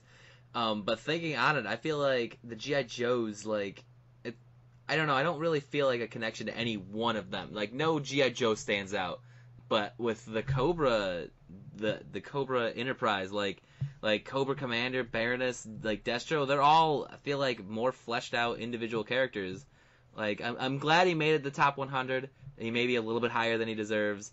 But when you compare action guys and you're saying Cobra or Megatron, it's like, where's Skeletor at in this? Is he not action enough? Another 80s action villain. Yeah, there's quite a few you could go to. There's a lot of them out there. Even like someone like Shredder or someone could probably qualify as absolutely Shredder. Come on, Shredder and Krang. Oh my gosh, Krang. Krang is fantastic. Gosh, what do you think about Cobra Commander? I think Cobra Commander is a good 80s villain. I think for a while I was debating between him and some others. I mean, kind of the archetype for that would have been Skeletor, I feel. And maybe Cobra Commander's kind of pretty much as good. I feel like there are maybe better 80s iconic supervillains. But Cobra Commander, he is a great character. Fantastic voice, very iconic. I'm not too surprised to see him on the list. I think he's placing a little too well on the list, but I'm not necessarily opposed to him being here. I may be more opposed depending on what other iconic villains pop up, but I don't know. It's really hard to say. There's also multiple interpretations of this character. The short run G.I. Joe Renegades, I think was the name of the show that was on the Hub. Yeah. Yep. That one, Cobra Commander was a really commanding presence, and I like that interpretation of Cobra Commander. The old 80s one, I may turn some heads here, but I feel like G.I. Joe is better than Transformers Generation 1. So in that way, I would maybe, but it's weird because I think I would still rate Megatron over Cobra Commander, but man, I don't know. In our 80s tournament, our 80s villain tournament that we did a few years back, Cobra Commander did not make it to the finale. I believe the finale of that was Skeletor and Megatron. Amanda, any thoughts on all these boys action cartoons from the 80s and the villains? Do you think Cobra Commander is worthy? Sure. I don't have a ton of experience with G.I. Joe. It was before my time. a little bit there with, I think in this time I was watching like Sesame Street and stuff where you guys were getting down on Transformers and all that, where I know a little bit more about Transformers than I do G.I. Joe. And, I dug the new movies, like the live action movies. I dug them. I think that definitely iconic voice work and definitely somebody that people know. He's, pretty big in pop culture. So I can definitely agree with him being on the list. As far as ranking, I'm not sure. I mean, yeah, sure, he's a good spot at this one. All right. 82. Moving on then to the person that won the tiebreaker with Cobra Commander, and going back somewhere where we haven't been for a little while. Let's go back to the world of Hanna-Barbera. Interesting that they're both in this part of the countdown. We're going to the 1966 original TV character here, Space Ghost himself. So we had Brock earlier, now we get Space Ghost. Matt, let's start with you. I don't even know what to say. Like, he's been around for forever. He had a TV show in the 60s that was terrible. Like, I don't know if anyone on the panel's ever watched it, but the original Space Ghost show had a pretty simple format. Space Ghost is a badass superhero.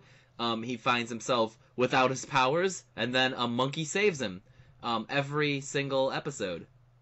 But that Gary owns. Oh, it's unreal.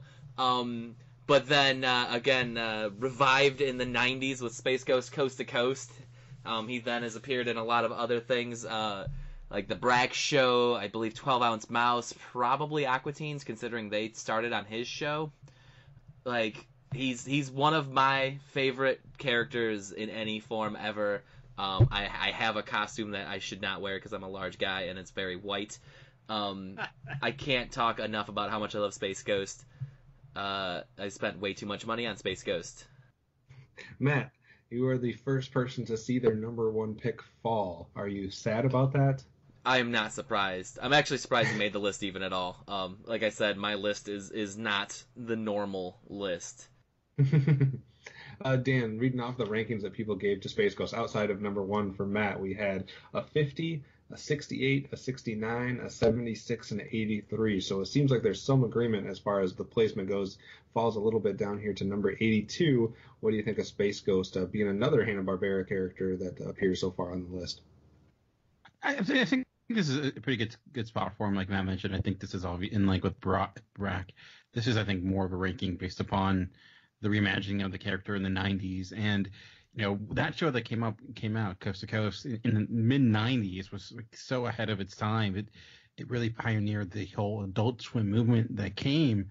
It just, watching it now, just like the awkward humor, like I'm surprised they were able to get away with what they did at that time. I'm sure getting the celebrities on the show that they were able to, and having them interviewed by a cartoon, I could imagine how confused everyone was at the time. So he was just like this really unique, not only character, but me reimagining what Cartoon Network was going to be. It wasn't just going to be a place where you watch old cartoons over and over again, and maybe some people prefer that. But I think because of the impact he has as a character originally, and then later in his second life, he's certainly deserving, and you could probably argue maybe he should be a little higher than he is. But yeah, I'd like to go to maybe he gets negative points for being so bad previously. Could be. I'd like to go to Amanda next, because Amanda, you had Brack all the way up Brack at 13. Space Ghost not on your list at all. I do enjoy some Space Ghost. I did the duel between Brack and Space Ghost, and instead of having them both on, since they were both kind of grouped together with my exposure, the first time I even saw Brack was on Space Ghost Coast to Coast, but I ended up identifying more with Brack, if that makes any sense. But I think Space Ghost is definitely iconic, definitely deserving of being on this list. He was hilarious. I really enjoyed Coast to Coast. I thought it was super fun, him interviewing the celebrities and whatnot, and his humor was definitely dull, definitely funny. I want to go back and watch this as an adult now, and I think I'll enjoy it even more, but it was definitely a fun time, and his cohorts and him have a great relationship, and he tried to be a ladies' man, didn't he? Like, he tried to, put the Mac down, I think, and it was hilarious. Sketch, any comments on Space Ghost before we make our way to the next entry? Yeah, Space Ghost Coast to Coast is a fantastic show, a real pioneer for that kind of humor for older viewers. And it really opened the doors to Adult Swim, and Adult Swim's huge now. It's like one of the most successful networks on television now. And Space Ghost Coast to Coast as a show is very entertaining. It's really dry. It's kind of an odd humor to it. But you took a really earnest, by the book, super powerful superhero from way back when, and you turned him into a narcissist asshole who interviewed celebrities, and it was always funny. And the one thing that I'm sad about here is I'm pretty sure we're not going to have Zorak on this list now if Space Ghost is at this. Maybe not, but if Zorak doesn't make it, I'll be a little disappointed. He wasn't on my list because as far as characters go, I feel like he falls off the list just a little bit. But I think this is generally a good place for Space Ghost, maybe a little higher. But if Zorak doesn't make it, that's a shame. And rest in peace, Martin C. Croker. Absolutely. 81. All right, making our way to number 81. We've only had 2 other characters on this side of the year 2000 until now, so this is our third post-2000 character, also our second Pixar character. We're going to go from the 2007 film Ratatouille with number 81 on the countdown being Remy. Sure to make at least one GeekCast Radio Network person rolling his eyes and upset, but hey, he's not here, so we don't have to deal with that. Are you talking about Mike? Yes. Oh, punch him right in the face, right in his eyeballs. So, Amanda, let's start with you. You had Remy ranked at number 72. He comes in at number 81. How do you feel? Pretty good, because that's pretty damn close. I love Remy. That movie makes me just really, really happy. Like, it's such a feel-good movie. It makes me hungry. It makes me think of sitting in the living room with my family, eating some nice cheese and having crackers and watching this mouse really do something that he was passionate about. He really was passionate. He went against everything that he was and everything his family told him that he should be, and went against his species, really, and did something awesome because he was passionate about it, and he followed through with it, and he got a little disheartened, but the camaraderie that he built up with his new friends and managed to kind of mend some relationships that he was having issues with really was heartfelt, and I loved it. And I think that I want like a sequel. I don't know if it would be as good as Ratatouille, but I think that I would like to see more of Remy and his relationships. Dan, you had this one ranked as well, as did I. I had it a little bit lower. I had it at 98. Dan, you had it all the way up at number 36. A little disappointed that it's on this side of the halfway mark and coming out already, or just happy to see another Pixar character? I mean, I'm happy seeing another Pixar character. I do think we should be on the other side of the top 50. Just being a huge Patton Oswalt fan, I think he lends a lot of personality to that character through his voice, and he's just a really good everyman character that anyone who's ever had a dream of doing something that is outside the norm of the box that maybe society puts on you. And I think there's a lot of great representation for that character, and it's an odd story of a mouse who wants to be a chef, but that's kind of what's great about it. So I don't know. I've always found him really appealing, and there's not a lot of with a lot of some of these characters, that they have an iconic look to them, or they have certain aspects to them, like a Donatello that's part of the Ninja Turtles, where this is just kind of a rat with a dream, but he's simple in that way. So to me, one of the stronger Pixar characters, as we mentioned with Inside Out, how those characters as a whole work together, but individually not so much, where Remy, I feel, did, as he was the biggest part of that character, or that movie, obviously. So. Well, so 3 of us had Remy ranked, and 2 did not. Does that mean that there are some dissenting opinions on the panel from Matt and Sketch, or just not enough room for Remy on your countdown? Just not quite enough room. Remy is a good character. Yeah, as you said, it was a good everyman character, working around the box that society puts you in. Because I feel like Remy probably loses some points because he is a rat. But what you gonna do? But as far as an individual character goes in a Pixar movie, he is a really good character as an individual, which you can't say about a whole lot of Pixar characters. A lot of them kind of rely on a duo or being in a group. But Remy stole the show. So there's that. I gotta say one thing about that movie. Too many rats in the kitchen for my liking. Oh, man. I saw a video yesterday of a real live rat playing a friggin' peekaboo with its owner. Oh, that's adorable. Yeah, I was like, that's kind of nasty, but that is the cutest rat I've ever seen. And it was like big. It wasn't like a little cute little rat and close to a mouse. No, this was a big ass friggin' rat. Like the thing was almost the size of a Yorkie. It was huge. Wow, that's a scary rat. Yeah, but it was so friendly and cute, and was getting excited when its like owner would like cover her face with her hands, and it would run up to her face and like grab her hands off. It was adorable, and that rat should be in the kitchen. I don't know about that, but all right, 5 spots left for the countdown today.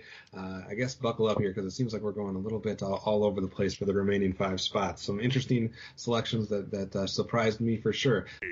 Starting with number 80, maybe not as surprising as one to come, but we're going to go back to the 80s action shows, I guess, for another selection here, and another bad character. We just talked about it with Cobra Commander and how he ranked. Well, apparently not ranking quite as high as the one Matt brought up. Number 80 would be Skeletor from Filmation. Skeletor was in the finale of our 80s cartoon villain showdown, facing off against Megatron. So we see Skeletor here, two or three spots above Cobra Commander. I guess when I went to rank them, I did not rank Cobra Commander. I ranked Skeletor at number 90, just because I thought if I'm going to pick an 80s cartoon villain or kind of that type of mold, he was kind of the one to pick for me. The other ones seem like they're just kind of copying that, or maybe don't quite have as much to give as Skeletor does, especially if you kind of go through some of the different versions of He-Man. So that's why I ranked Skeletor instead of Cobra Commander. I didn't have a lot of room for a lot of 80s action characters. So he was just shocking me because I feel like that's your niche. I like those shows, but if I'm looking at the characters, some of those characters are pretty paper thin, so I wouldn't have put them on here. But Skeletor was just enough to get to the 90 spot for me. Amanda, you also ranked Skeletor. Actually, a lot of love from the females here, because you had it ranked at 83 and Tara Blair had it ranked as number 10. So some love there. What do you think about Skeletor, and why did he make it on your list? I think that he's definitely one of the most iconic characters coming out of that genre, and I think that he was super creepy and weird, but also he was laughable. Like, you could laugh at some of his attempts and just how he was and his voice. And I think that he makes really awesome memes. So yeah. He's had more memes than some of the other 80s action characters for sure. Alan Oppenheimer does a great job with his voice in the original cartoon. Matt, you as well ranked Skeletor instead of Cobra Commander. What made you do that? I love Skeletor. Like, I love his design. He's just fucking muscles with the skeleton head, like, for no reason. And then I love his voice, like. I had anticipated that is. So if that's the way you want it, then that's the way you get it. Nice try, Boneface, but have some of mine.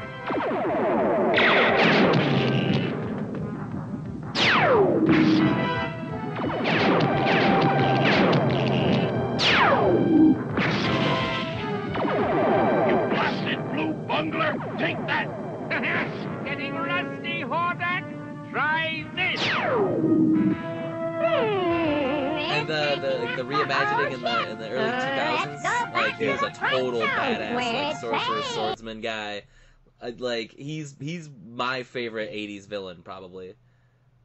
Absolutely. I could see a lot of people agreeing with you on that one. Dan, are we too much 80s action love here?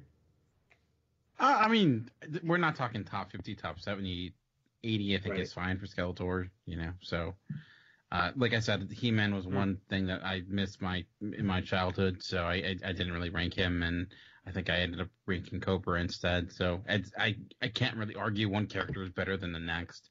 They're both about the same. I mean, they're legitimately, you could probably, you know, list their characteristics on a piece of paper, and they match up pretty perfectly.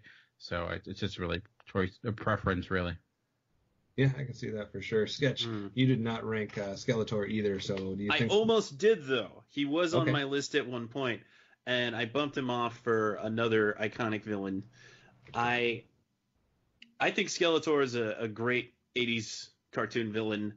I feel like all of these characters are really enhanced by parodies that came after them, and like Robot Chicken, the Robot Chicken bits with Skeletor and Cobra Commander and Shredder and all of them, so great. Oh, and Megatron, obviously. And even they get Frank Welker most of the time to do Megatron, and that's freaking fantastic. I would say, yes, you should rank Skeletor above Cobra Commander. I might rank somebody else higher than that because of when I grew up, and also because this other character has so many other interpretations, usually ranging in the more badass. But I think Skeletor is a really great prototypical bad guy, and he's ridiculous and he's entertaining. And what more can you want out of a villain, really? And the reason why he's a skull with muscles is because somebody burnt his freaking face off. And he just doesn't give a fuck. No. And that's another great thing about him. Nice. All right, so well, everybody will have to weigh in. What you guys think? Cobra Commander falls, and then Skeletor a few spots later, a few spots higher. 79. Let's go somewhere completely different for number 79.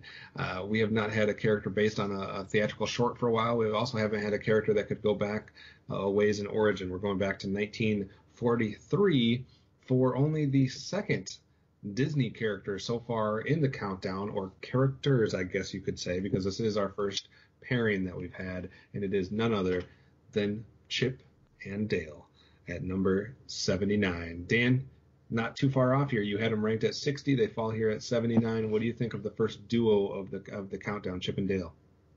Yeah, I mean, honestly, I watched a little bit of the Chip and Dale Disney stuff. I had a lot of like VHS shorts and stuff, but this really came down to the Rescue Rangers. You know, as a kid of the 90s, that was a huge show for me. So when you go to other pairings, I think maybe you're a little bit stronger, or lasted a bit longer, but they're fun. I think they're better with stronger supporting characters. I don't think they can hold up on their own as much. This is why I didn't rank them as high, but I am a fan of Rescue Rangers, and you do love the fact that if you go back to the old cartoon, you do realize one is dressed up as Indiana Jones and the other one is Magnum PI. So you got that going for them. So I think people, a lot of people probably only know them through Rescue Rangers or some of their more modern. They've been in 26 different shows, movies, games, etc. I think the shorts are kind of underappreciated because I think they were excellent in the original shorts as well.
I had them ranked all the way up at 19, actually, so I apparently had them much higher than anybody else. I just think they're a great duo, and I think they complement each other very well. Very similar to a couple other pairings that maybe we'll see, maybe we won't.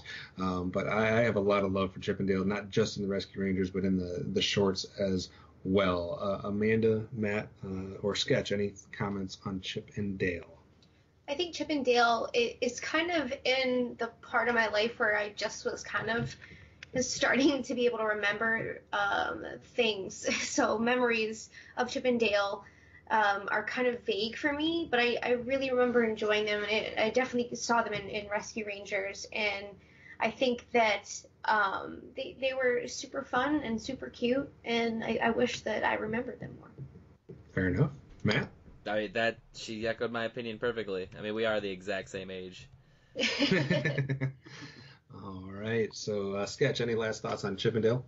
Yeah, you have the two different levels with Chip and Dale. You have they're rescue rangers where Chip is trying to be a leader and Dale is a bit of a goofball and he's always kind of trying to prove himself. And then in the old shorts, they were just a foil to characters like Donald Duck, and those are really funny. They really rattled those other characters' cages. So there is that great level to it. And I would say if you wanted to put them up against a similar duo of characters, Macintosh, the Goofy Gophers, probably Chip and Dale come out on top in that regard too. So yeah, I would agree with that statement. I'm good with Chip and Dale where they are. Maybe a little higher. I think I forgot to rank them. Yes, you did. Oh, my bad. But I All figured right. somebody would. Yeah, enough to get him up here onto the number 79 slot. 78. Going to number 78, well, let's stick with Disney, but let's go with a Disney character based on a film. We've only had a few characters based on films in this segment of the countdown, and we've only had a few characters coming from the 1990s. How about the first Disney princess, Mulan, coming in at number 78. Amanda, you had Mulan ranked the highest, I believe, at number 17. Are you a little sad that she falls here at 78? A little sad, but I get it. I don't think she was one of the most popular Disney princesses. I think she might be a tad underrated at times. This was a time in my life where movies really meant a lot to me, like started to mean something, and I got a lot out of it. I really connected with her. I was like a weird, awkward tomboy when I was little, and trying to kind of come into your own and brush off what everybody else thinks of you, and especially if you're not kind of like in this cookie cutter situation, it's difficult. And I remember seeing the previews for Mulan and being like super moved, and because it's like this storm and she's like out in the rain crying, and she really deals with like life and death situation, and the gravity of what she goes through is really marvelous. And I think that she goes about it with such grace, really. I mean, she is kind of awkward and fumbling at times, but I think how she comes into her own is really a great story, and I think she's empowering. And I don't know if this is the right numbering, but like I said, in this kind of section, it's hard for me to say, yeah, this is a good spot for that or not. But I'm glad she even made the list, honestly. Dan, we talked about in the beginning that sometimes if there were certain types of characters, we might have only went with the top one or the top two. Is that a situation for Mulan? And if Mulan is here at number 78, how many other Disney princesses do you expect to show up in the rest of the countdown? It's hard to say because, I guess I don't even consider Mulan a Disney princess in a way, which is more positive for her than strength. I feel like with a lot of Disney princess characters, they tend to be very weak as characters often. Like they're war of time and place. They're often the damsel in distress. They are kind of allowing things to happen around them where they're not really the ones moving forward with the plot, like Snow White or Cinderella, maybe less Cinderella. So yeah, probably others are more popular and or more known for their movies. Where I feel like if you're looking strictly on character, you could probably argue Mulan is as good as if not better than all the Disney princesses, but probably is not getting ranked higher simply because maybe her movie isn't as well known, as well respected. So I think that's where you're seeing her fall here. Or maybe we won't have any more Disney princesses and she's the only one that got ranked. I'm going to probably guess it's the former rather than the latter. So I think that's kind of a case where maybe we'll see a few more. My guess, like I said, Cinderella, Snow White, Sleeping Beauty, maybe. But I guess, I think that's more of a circumstantial than rather a character being ranked where they should based upon the quality of who they are as a character. But that music, though, in her movie, tops. Sketch, you agree with what Dan's saying, or what are your thoughts? I think as far as characters go, Mulan is the best Disney princess. As far as popularity, iconicness goes, she definitely falls down the list. Like, I don't even think of her as a Disney princess, really, because she's much more than that. She's a great, empowering character. She's a friggin' war hero. Yeah, exactly. I was just kind of going in the way that they merchandise. You know, they group her in with. Yeah, they do, and they do that with Merida too. Merida really is like legit a princess. I mean, she's just like she's warrior royalty. princess. Yeah. Merida, warrior princess. Yeah, I do expect to see one or two other princesses to pop up, maybe, just because of popularity. I mean, if people were thinking of what's popular, then I'm pretty sure one or two will pop up ahead of Mulan. But if they don't, okay, I'm good with it. I think it's one of the most interesting kind of little sub stories, plots, or whatever you want to call it, lines going through this countdown, is to see how the Disney princesses shake down, and if people did go with the ones that were actually good characters, or if popularity played a part. So that's definitely something to watch for as we kind of go through. If those Frozen bitches beat out Mulan, I'm gonna be pissed. Me too. Matt, I know you haven't seen all of the Disney films, but you know of all of them. So what do you think of Mulan in comparison to some of the other names that you've been hearing thrown about? Everything that I've heard is that she's more interesting as a character. She's more of a protagonist and less of a victim. Like everyone says, she sounds like she's the best choice. I have not seen her movie, but I feel like that's a bigger regret than, say, not having seen Snow White. Yeah. All right. So... Yeah, because that bitch is just falling down in the woods. Yeah, what did you don't watch Snow White for Snow White. It's all about the dwarves. We've asked a lot of questions already so far through this portion of the countdown, and we actually are going to get one of the answers already as well that we asked earlier. 77. Coming in at number 77, our second character from Amblin Entertainment from the same film, 77, is Jessica Rabbit. So Jessica Rabbit beats out Roger Rabbit. They both appear in this segment of the countdown. Dan, did we get that right or wrong? I think we probably got that wrong, because it's like, name a characteristic regarding Jessica Rabbit like that defines her character that doesn't reflect the way she looks, and I don't know if you can, and that's kind of the point of the character. So I guess maybe you could argue she certainly has her place, based like as an icon or of some sort, but as a character, I would flip-flop this with Roger Rabbit.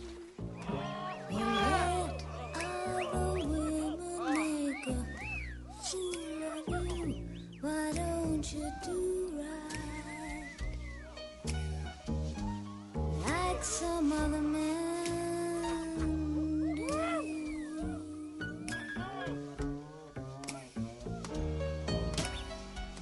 Get out of here. She's married to Roger Rabbit. Yeah. What a lucky girl.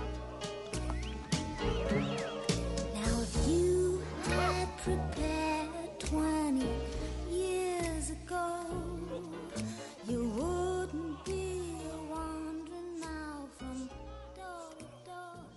It's interesting, too, if you look at it, because actually more people voted for Roger Rabbit. He appeared on 7 people voted for Roger, and only 6 people voted for Jessica Rabbit. But if I read the rankings again, Roger Rabbit 82, 77, 63, 85, 66, 58, and then 39. Jessica Rabbit 97, 94, but then it goes to 43, 43, 30, and 25. So the people that did rank Jessica Rabbit ranked her a little bit higher. Amanda, what do you think? Agree with Dan that we got that wrong, or do you think this is how it should have played out? Did I rank her? You did rank Jessica Rabbit at number 94. Yeah, I was struggling a little bit with the matchup that we saw on Facebook. It was hard for me to pull out one or the other, but I think that Roger Rabbit was definitely a more solid character. I think there was more to him, and I think that if this being a male-dominated list, maybe, animated boobies wins out. I don't know. Sketch, we talked about that a lot of times a certain TV show or a certain film might eliminate certain characters because you're only going to go with the top character from that film or from that show. Who Framed Roger Rabbit gets 2 characters in. Surprised by that? I'm not too surprised, because clearly some people were thinking with their other head. But I think it's a real throwaway, honestly. There's much better characters than Jessica Rabbit. She's just kind of there because of iconicness and, feelings that people associate with her. But she's just not, she's paper thin. There's nothing to her. Because she's 2D. But she's not bad. She's just drawn that way. So that's 3 people that are in agreement there that Jessica Rabbit maybe doesn't deserve to be this high or on this side of Roger Rabbit. Matt, are you going to make it 4 for 4, or are you going to disagree? No, I think Roger Rabbit deserves to be above her. And again, not surprised. I think I mentioned that earlier.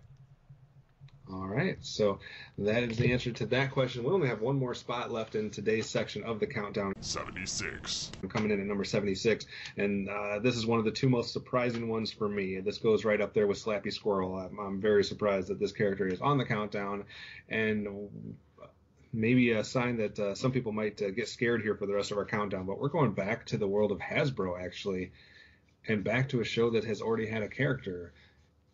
Beating out Cobra Commander, coming in at number 76, Snake Eyes. So not one of the main villain, not the main villain, not the main hero. Snake Eyes from G.I. Joe coming in at number 76. The Simplistic Reviews guys had this at number 21. The Talking in Circles guys had this at number 21. Steve Megatron Phillips had it at 23. So that's 3 people that had it in their top 25, just to mention a few of the people that rank Snake Eyes. Sketch, let's start with you. Snake Eyes beats Cobra Commander. Shocked? I don't think that's right. Snake Eyes is a really cool character. He's like a quintessential ninja in G.I. Joe. He's a cool character. He's usually pretty likable in every interpretation. He's strong but silent type. He's not that interesting in my opinion. But I mean, different interpretations, he can be interesting. Like he can have an interesting backstory. The whole thing with him is Storm Shadow. It makes for a good story. But as an individual character, he's a ninja. There's not much else to him. Also, one of the, unless you're counting Tinkerbell, and in some obviously in some of the incarnations, Tinkerbell does not speak, but also one of the first non-speaking characters to appear on the countdown. I don't know if that gets him bonus points from people when they're ranking him or not. Amanda, do you know enough about G.I. Joe to know Snake Eyes? I think Snake Eyes was dope in the live-action movies, but I don't remember him in the cartoon. Fair enough. Matt or Dan, any thoughts on Snake Eyes showing up on the countdown at all? Deserving or shit? What are we thinking here? I think he's my favorite G.I. Joe. That's all I can say. Yeah, really. I would probably. Yeah, as growing up as a kid, he was always my favorite G.I. Joe, mostly because he was a ninja. So it's like, it was just the cool dude with a nose, and he had a dog, right? Like, or am I wrong? I had to remember. It's been a while since I watched G.I. Joe. Spirit had a dog. I don't remember if Snake Eyes did. Yeah, so if like Sketch was saying, if you were just looking at him as a character, there's really much there. I mean, not really. He more so luck in the fact that he could kick butt, really. So, if anything, maybe switch him and Donatello or something like that. So yeah. Interesting too. It kind of begs the question: if we've seen Cobra Commander and Snake Eyes, that's 2 characters from G.I. Joe. There Snake better Eyes not be more. Snake Eyes' arch enemy was Storm Shadow. We also had Destro. We had Duke. Are we going to see a whole bunch of G.I. Joes coming down the pipe, or just Cobra Commander and Snake Eyes? And if those are the only 2, that's an interesting selection. We'll have to wait and see on that. Looking back here on the first group of 25, just a couple questions for you guys. Dan, looking at the companies represented, we've been all over the place. Obviously, we had a handful of Hanna-Barbera. We had 3 Disney, 2 Amblin, 2 Hasbro, we had Leica, we had WB with 1, Filmation with a couple, Pixar with a couple, 1 Muppet, and a handful of anime characters. What do you think of the diversity of this? And more specifically, if we're looking at some of the action, kind of from the right time period for the people involved in this list, with characters from He-Man, characters from G.I. Joe, Turtles, etc. represented, and only 3 Disney characters, is that more of a sign of that the Disney characters are being saved for later, or are you anticipating an 80s action bias running through this whole countdown? I feel like it's a sign for Disney characters come later, because when you have so many choices, like if you get those that I think you could, the obvious choices are probably going to be, coming later where, where we get a lot of diversity here. Because like when you're creating a list, it gets really challenging the latter half. So you get more variety. You're kind of just trying to think of ones where I'm sure when we get to the top 25, top 50, you're going to see a lot more of the more known studios. Maybe we'll get less anime, where we'll get most of the Pixar and Disney and Looney Tunes coming up. I'm actually kind of surprised we haven't seen more Looney Tunes characters yet, considering just how many of those are. But I'm happy. And I guess that could go into the same type of thing if you treat that as a franchise and you only vote for one or two of them. How many will we see? So that's an interesting line to kind of follow through as well. Going into kind of the breakdown as far as Matt, you said you didn't rank any anime characters. How surprised are you that we've already seen 4 or 5 anime characters in this section of the countdown? I think I'm about as surprised as how few Disney characters we've seen. I feel like the anime characters are going to be definitely in the last half, or the first half, however you look at it. The lower ranked, and the Disney characters are going to be higher ranked. I mean, there is more diversity than I expected. I never even considered Akira, and I'm sure there's going to be a couple of more surprises just like that. We haven't seen Goku yet, who I'm sure made the list. Goku, like everyone loves Goku. I saw the best T-shirt online today of Goku, and it was like the scene from Friday when they were like, "Damn!" But it was, I think it was Goku and Gohan. You are a reference for all YouTube / memes and pictures out there. You're a great source for that. I'm on it. All right, Amanda, question for you here. We talked about in the beginning that maybe the female-male split would be 80-20 or 70-30 or something like that. You guys were talking about 70 percentages or something like that. So far, we've seen 1, 2, 3, 4, 5, 6, 7, 8 female characters in this grouping of 24. Surprised or not?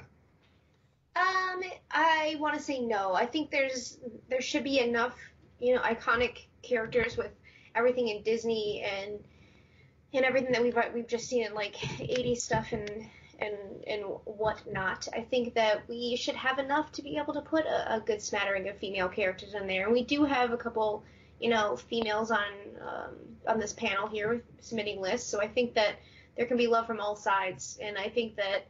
Did we underestimate the amount of Disney females when we were putting that percentage out, the 70 or 80% males? Perhaps. I mean, there's like a fuck ton of Disney princesses. Fair enough. All right, a question for you, Sketch. We also talked about the good versus evil and how a majority of the characters would probably be good, but we did see a smattering of bad characters here, I guess. You got Skeletor, Cobra Commander, Brock, Dick Dastardly. We'll call him Brock, like Brock Lesnar's Brock. Brock? I didn't watch the show, my bad. But Sketch, is only 4 bad characters showing up? Is that surprising, or do you think that's going to be a kind of the similar thing for each section of 25? Only 3 or 4 bad characters. Yeah, I think the ratio is probably going to maintain itself that way. I think the closer you get to the top, it will taper off a lot more. I don't think there's going to be any in the top 10, maybe not even in the top 20. But I think for the next batches, you're still going to see 3 to 4 pop up. All right. We'll have to wait and see for that. I want to give you guys each one more chance. Just give your final reaction so far on this section of the countdown. What you liked, what you didn't like, surprises, disappointments. Is there one character that you definitely feel is undeserving, or what do you think? Let's start with you, Amanda. What are your general thoughts on numbers 100 through 76? Definitely a few curveballs in there. I would have thought that Skeletor would have been higher up just based on the people that are ranking here. Same thing with She-Ra. I think that having a lot of Hanna-Barbera characters definitely made sense, though, especially in this grouping. So a couple curveballs, but definitely some stuff that I would expect. Sketch, how about you? What are your overall thoughts on numbers 100 through 76? There've been some interesting picks here that I really didn't consider. Yeah, I figured there would be a lot more variety on this end of the list, and that's why I was kind of excited to be talking about this part of the list, because I figured it would be less of the obvious choices and more of the, oh, hey, how about that? And yeah, I think it's been pretty good so far. I already mentioned that I don't think Tetsuo or Jessica Rabbit should be on this list. I don't think Snake Eyes should be on this list, at least not Snake Eyes and Cobra Commander. And if there's another G.I. Joe, I mean, for goodness sake, people. Because I'm sure there's going to be more 80s characters. Like, we don't have Megatron or Optimus Prime on here yet. You know there will be. And Goku's a given, even though adult Goku is an annoying, boring character. It's all about Kid Goku. Kid Goku was the best. Yeah, I like the variety we've seen so far. We've seen a ton of different companies, studios. We've seen a lot of different decades represented so far, source material. I am a little bit surprised. I guess the two that stand out the biggest for me would be Snake Eyes and Slappy Squirrel. I wasn't expecting those two. Slappy is real unexpected. Yeah, and a few characters that I don't know enough about, so I still need to be exposed to a couple of them. But overall, I'm pretty happy with this segment and kind of the foot we're getting started off on. Matt, what about your overall thoughts so far? 100 through 76, we get some. What kind of grade do we get on this? Well, I mean, Slappy Squirrel showing up, and I'm like, is Chicken Boo gonna show up? Chicken Boo was more entertaining than Slappy Squirrel, or even the Good Feathers. Man, of all of your Animaniacs characters, you chose that one? The Animaniacs themselves are gonna have to show up, absolutely. If just the two or three people that put her on their list, they're gonna put them on their list, right? I have no idea. Maybe she's just their favorite Animaniac. You don't know. Man, I don't know. And that's this list. I don't know. I feel like 8 of my top 10 are not gonna be on this list, and yet puppets are, and somehow that bothers me probably more than it should. Because puppets, they're puppets. Don't get me wrong, I love puppets. I watched No You Shut Up. I watched. I love puppet stuff. They're not animated. So I don't know, man. This thing is gonna go off the rails. I feel like, other than Disney princesses and a couple of other guys here or there, I'm gonna have no idea what's coming up on the next 75 of these guys. Dan, I ask you the same question. What kind of grade do you give us so far? Well, I think there are probably, arguably 2 to 3 characters that maybe shouldn't be on here, like Jessica Rabbit and Snake Eyes, and maybe you could argue that Cobra Commander as well. So a B, I guess. I'm happy to see characters like Nausicaa and Coraline. I do wish they were higher, but I'm happy that they're on the list. I'm happy that we did see as many female characters as we did. I hope that continues as we go forward. And this is probably, like Sketch mentioned, maybe the most fun, because this is where it's you legitimately have no idea. Because if you asked me to name 300 characters, I don't think I would in that come up with Slappy Squirrel, just because of the amount of characters that come up with. So that was kind of a fun to see.